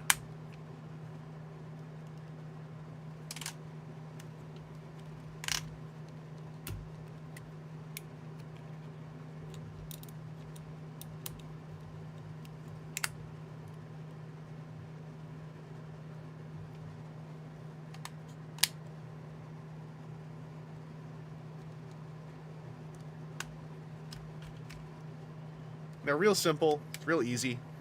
And then you unclip the grund. One click. Get this stuff out of the way.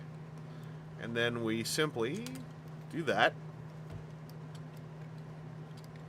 Oh, gotta move the wings too. Simply do that.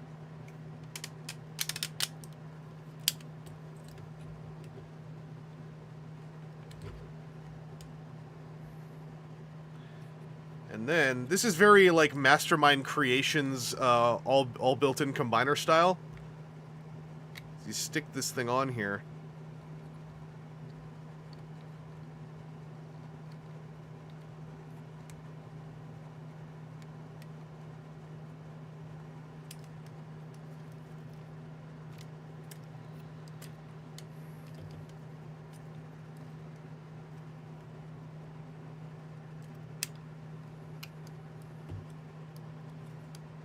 Oh, you can't rotate it with the helmet connected? Dang.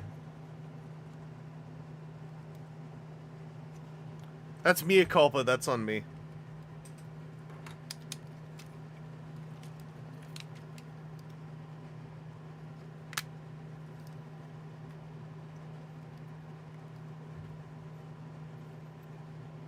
And repeating myself slightly, the reason why this does this is because the show design, the head is simply not there, and then when this changes into a robot, the head just manifests in a burst of light. And the way the old toy dealt with that was by simply having the helmet fold over the face and just sit back there. But for the Gatai, they're like, no, we're gonna make everything work. You're not culpa, you're Vangelus. True. Many are saying this.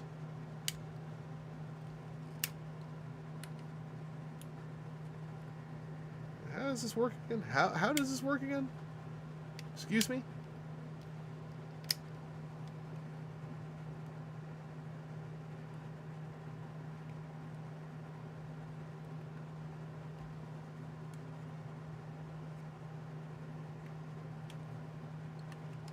There we go. so that fits nicely into the divot.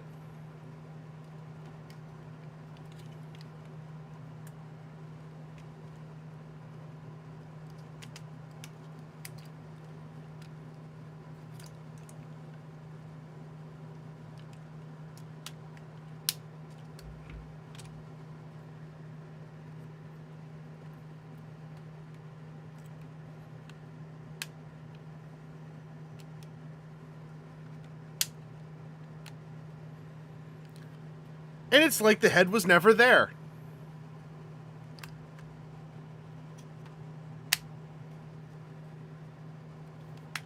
Sideswipe Prime, what's up?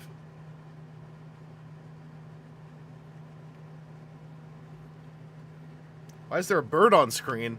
Because we're here to talk about pigeons.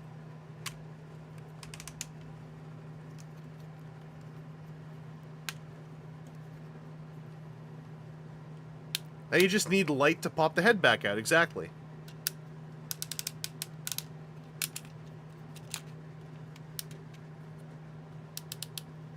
Having beef galbi for dinner. I want beef galbi. I made a lentil soup for my mom last night, and so now I'm going to have the leftovers today. Oh, there's a scuff on the gold paint on my used Grandbird! Are! Nazida!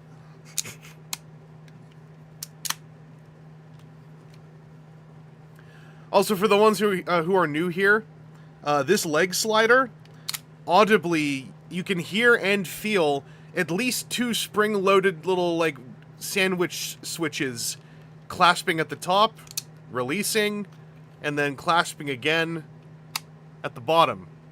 It's beautiful.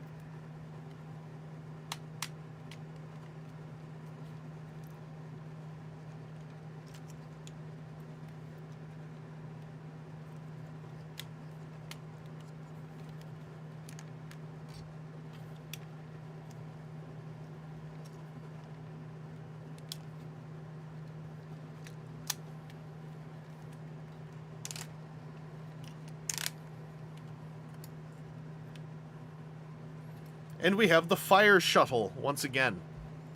I'm just going to make the fire jet. I want to see the 2 jets next to each other.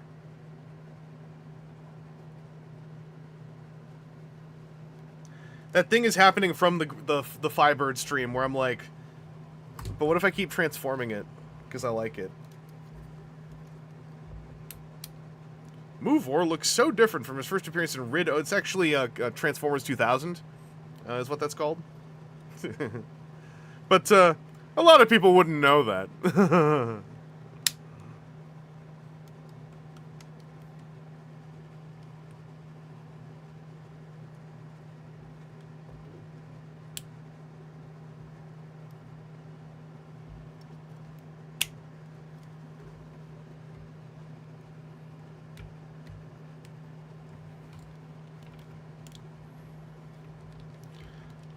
How does the... Oh, I put this on. Did I do this backwards? Oh, no, I just didn't do it enough. Okay. How would it look if I remove the bits for the anime-accurate robot legs?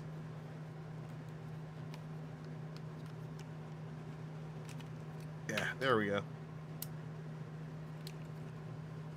That's with 1 jowl removed.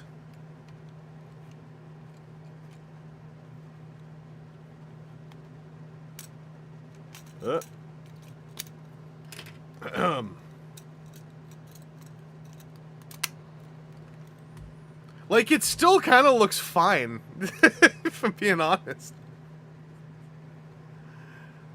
It's just now this looks more like a toy, you know?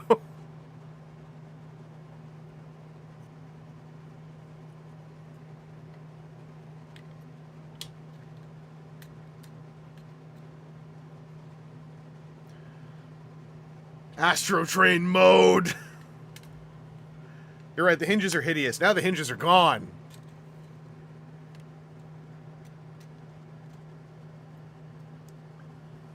Yeah, like, this is... I think this is maybe... This is getting unfair, but, like... when I look at the reams of animation accuracy replacement parts on, you know, not just Bandai pieces, but they're the easy one to cite, right? In Soul of Jigoken. And then you got friggin' Godbrave via Good Smile over here going like, you know, what if we have two of those, but also you don't even notice when they're on or off, and it's like nothing to pull them on or off.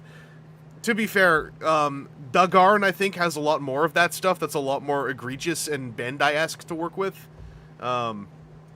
So it's not like this is their first try or anything, right? Seen a hell of a lot of worse glaring at Soul Jigoken Show Ryujin again.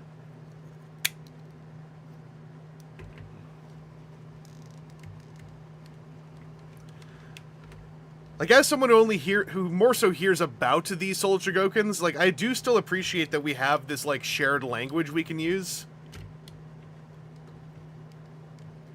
Yeah, Dugarn has, like, a dummy torso, so you don't have to stick, Garn in there.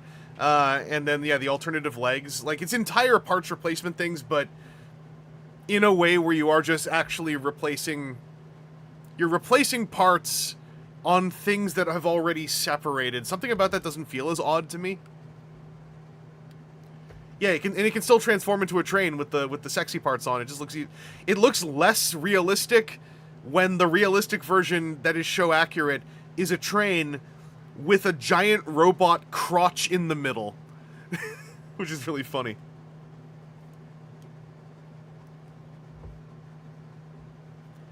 Yeah, the little guy is just Dugarn and Dugarn X. I had a moment where I was like, the naming convention, though. He should be Garn.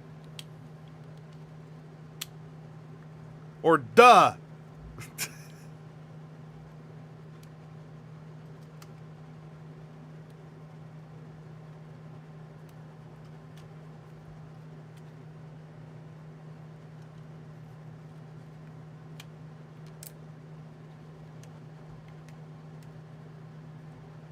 Duh, as the captions call it.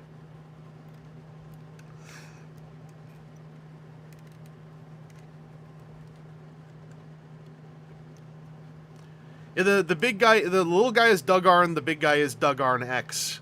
Because the wings form an X like X Gundam. I don't remember my production timelines. Does Dugarn X preclude or postclude Gundam X? Duh is what they call him in Scotland. Brave of bravery, duh!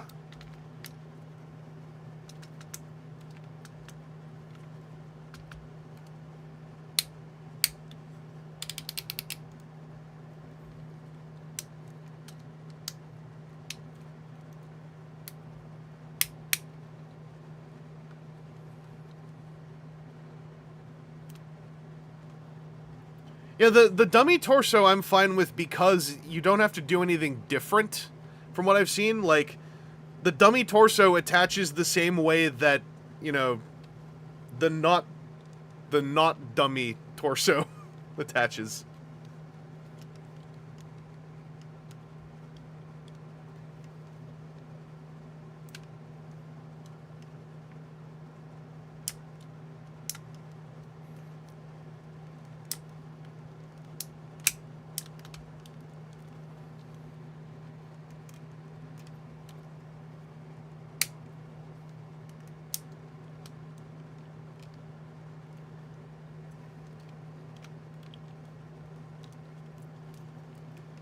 Pardon me, I'm zoning out for a second in the joy of transformation.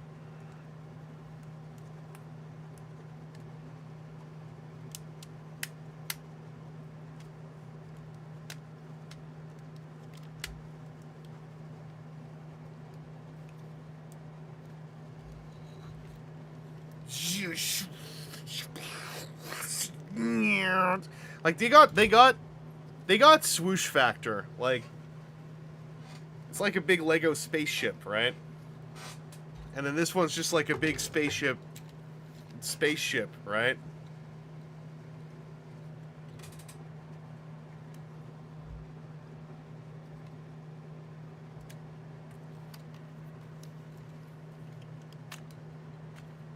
Forgot to click these all the way in.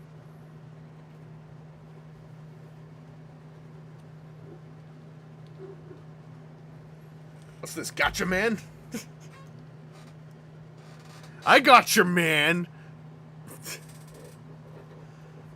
Don't make fun of me. It's Firebird from Firebird. My favorite part of Dugarn is all his attacks starting with Earth because romanization is funny. Yes. Ass Buster! Ass Gun! By the way, for those who did not see, do a little bit of alternate chat ketchup. This is some of the Korean continuation of Zeroger. The Brachio King.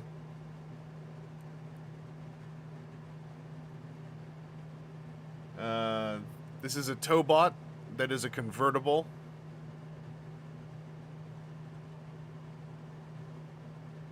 Excuse you, it's Breast Earth Buster. Bresto Ass Buster! Yeah. So here's Dugarn X and Dugarn. So little Dugarn there folds up to become the white ab block, but then they also just give you an anime accurate white ab block you can stick in there instead. And then the legs can get more anime accurate and smoothed out and look a little bit more like running shoes and less like trains. Oh no, that's with the new parts. That's with the running shoes. Yeah, here's... We'll do the back and forth. Here's Leg Train with the anime leg parts, and then here is Train with the realistic train parts. So, real train, fake train. Real train, fake train. And obviously, like, one is just, like, flatter, one is more bulbous, and the more bulbous one looks better as robot legs. Over here. But yeah, even the realistic train, as you can see, has a giant robot crotch sitting on top.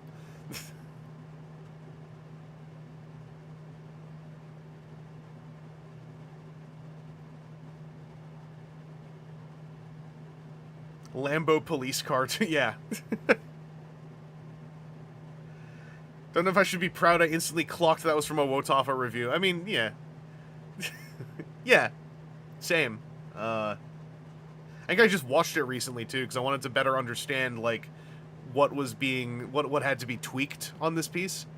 But yeah, like this is ostensibly the weakest The Gatai Brave toy is Dugarn X because it's the first one. So it's kind of it's just a little bit jankier.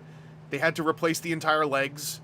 I think that those are the first clicks out. So he's got the thing Might Gain has kind of where he goes from 90s robot toy to power stance immediately.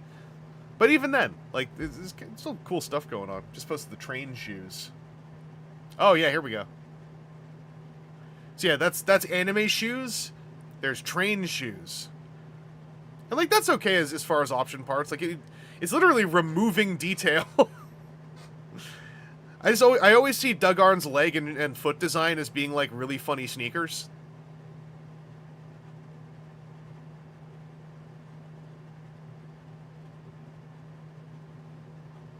Yeah, Dugarn X was, I think, the very first Brave the Gatai. Like, Dugarn X specifically, not just the series.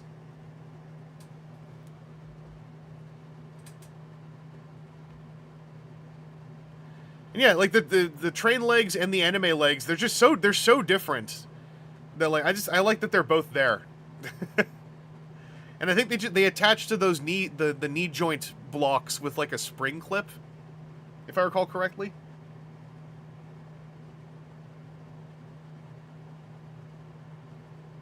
Gain, I mean, listen. I was saying Might Gain when I was still in K-12. Let me get away with it.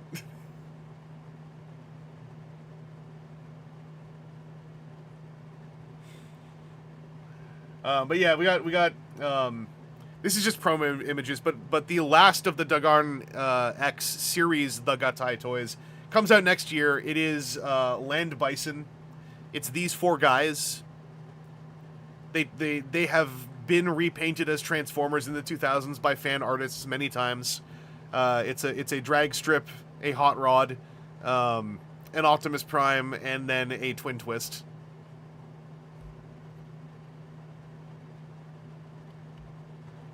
And then they do a Gatai, as one does.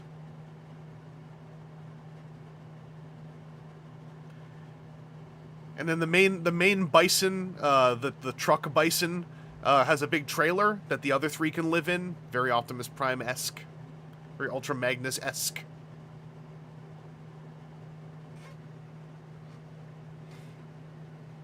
When will the new sponsor send you Gatai Doug RNX? I mean, you know, I don't... We see if JP fans likes the end result of these 2 videos, right? And then, like, the real question is, it's not so much do they send me that, it's like, do they give me another shot of wallet credit that I then pile into more the Gatai?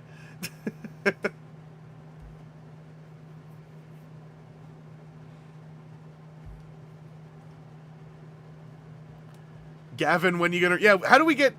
Because isn't Gavin, like, basically as close to getting into the Gatai as possible now? Because, like, Gavin's all over the card bots. Gavin is touching Brave toys. Like, what's missing? What part of the glue is missing?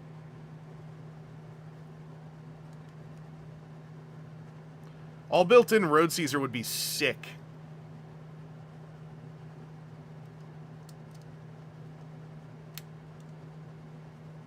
Money is missing. Well, listen. Is Gavin not... Let me just have zero self-awareness for a second. Is Gavin not a YouTuber? Does Gavin not just make YouTube bucks to spend on making YouTube videos?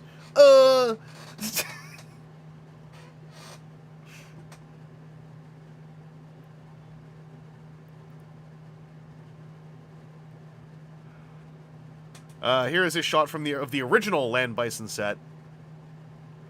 So this is the trailer in question. These are the original toys. I mean, they did the trailer from Might Kaiser in the Gatai as an add-on. Good Smile loves add-ons. I'm sure that this trailer is coming out sometime eventually.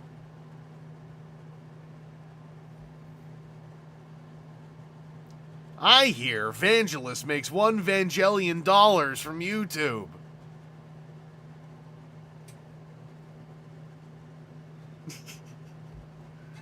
Well, that's the thing, right? He's gotta get him onto the get him onto the 5.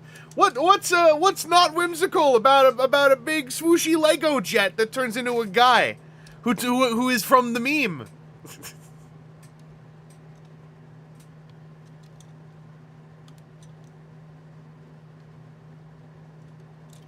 I really fought to come to terms with not needing Might Kaiser's trailer. Now, I mean, I have original Might Kaiser, well, Sonic Kong Might Kaiser from way back when I was on a high school trip, and, like, the trailer is really cool for one shot when you slam the doors open. You're like, oh, look at the doors open! And then you put them together, and you're just like, what the hell do I do with this thing?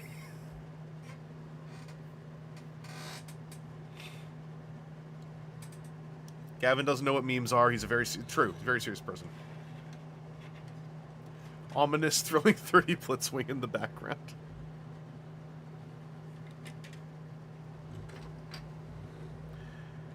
Really just want an original Brave toy, just one. Oh, no. I think original Brave toys, if you like Transformers, I think they are very interesting academic pieces, given that they are ostensibly Transformers toys, in many ways. They are Transformers toys made right after Victory and before G2, give or take, right? I think actually Might Gain and Might Kaiser and Might Gunner are those ones or the Goldrans, the Great Goldran trio, are really solid original Brave toys to mess with. Or J-Decker's also. I'm gonna start listing all of them.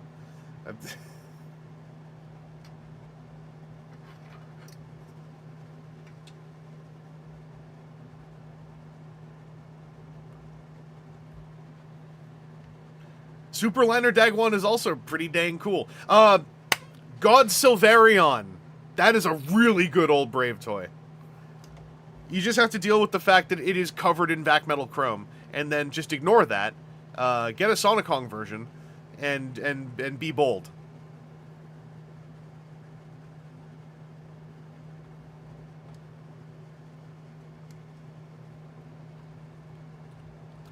Also, yeah, like, I mean, Dagwon is like the line before Gao Gaigar. It's kind of like before you had the symmetrical Dockers taking up half the toy line.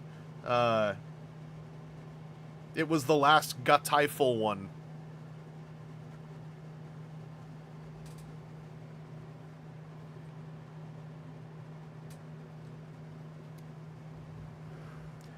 It's very hard for me to fit these two somewhat large jets onto my little desk here that's oh so cluttered.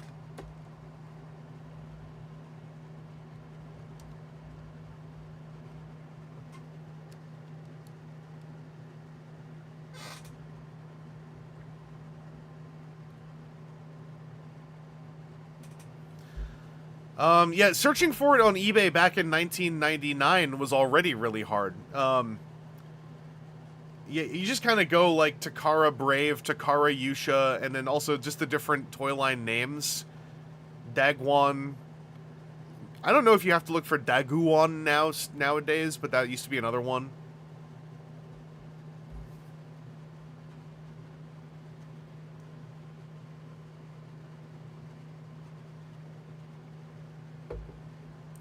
Oh, back corner says searching DX Yusha or DX Takara Brave also works. And if you want like the small versions, that like Brave also had STD versions, which means standard. Someone's gonna say what? That means standard. Look it up. Transformers did it too.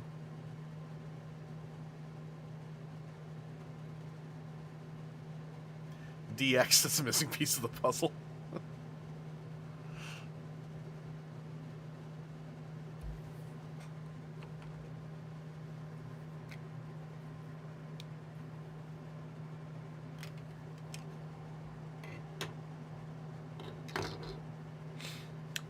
But I think we had a pretty good sesh here. Alright, just for completion's sake.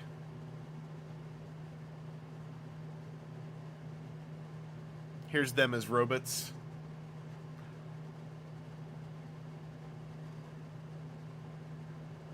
Here's them as Gatai.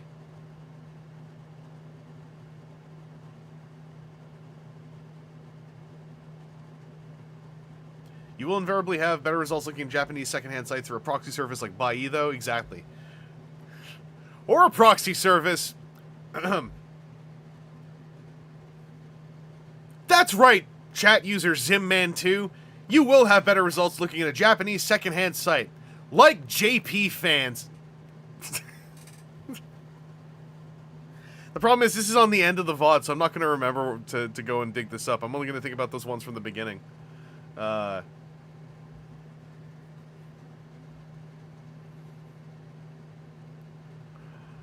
But I'm just gonna put something together here.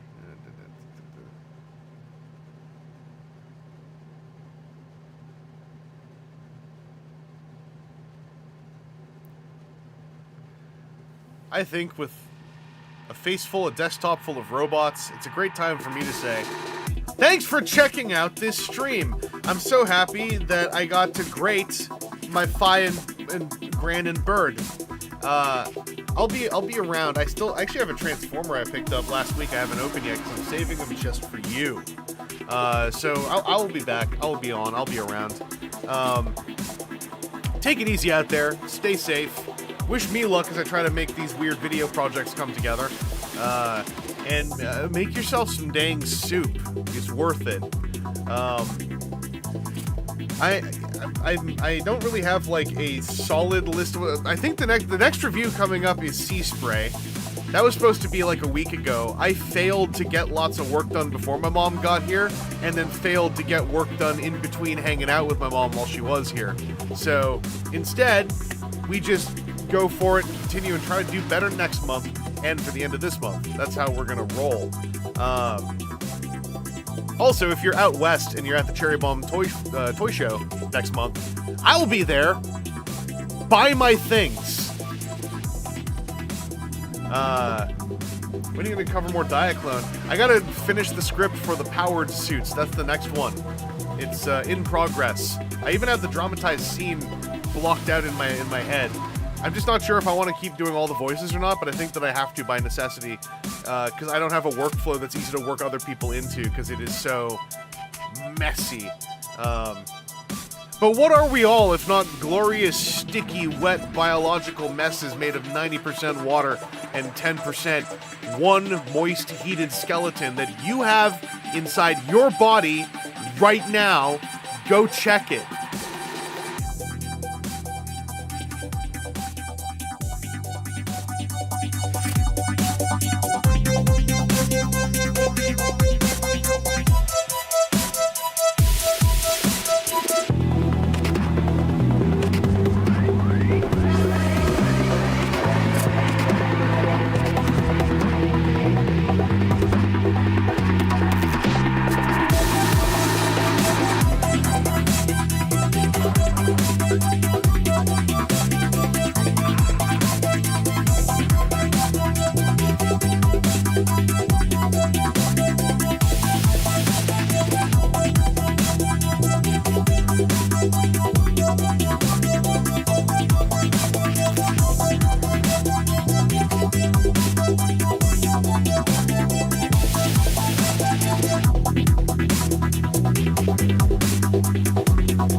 Let them come.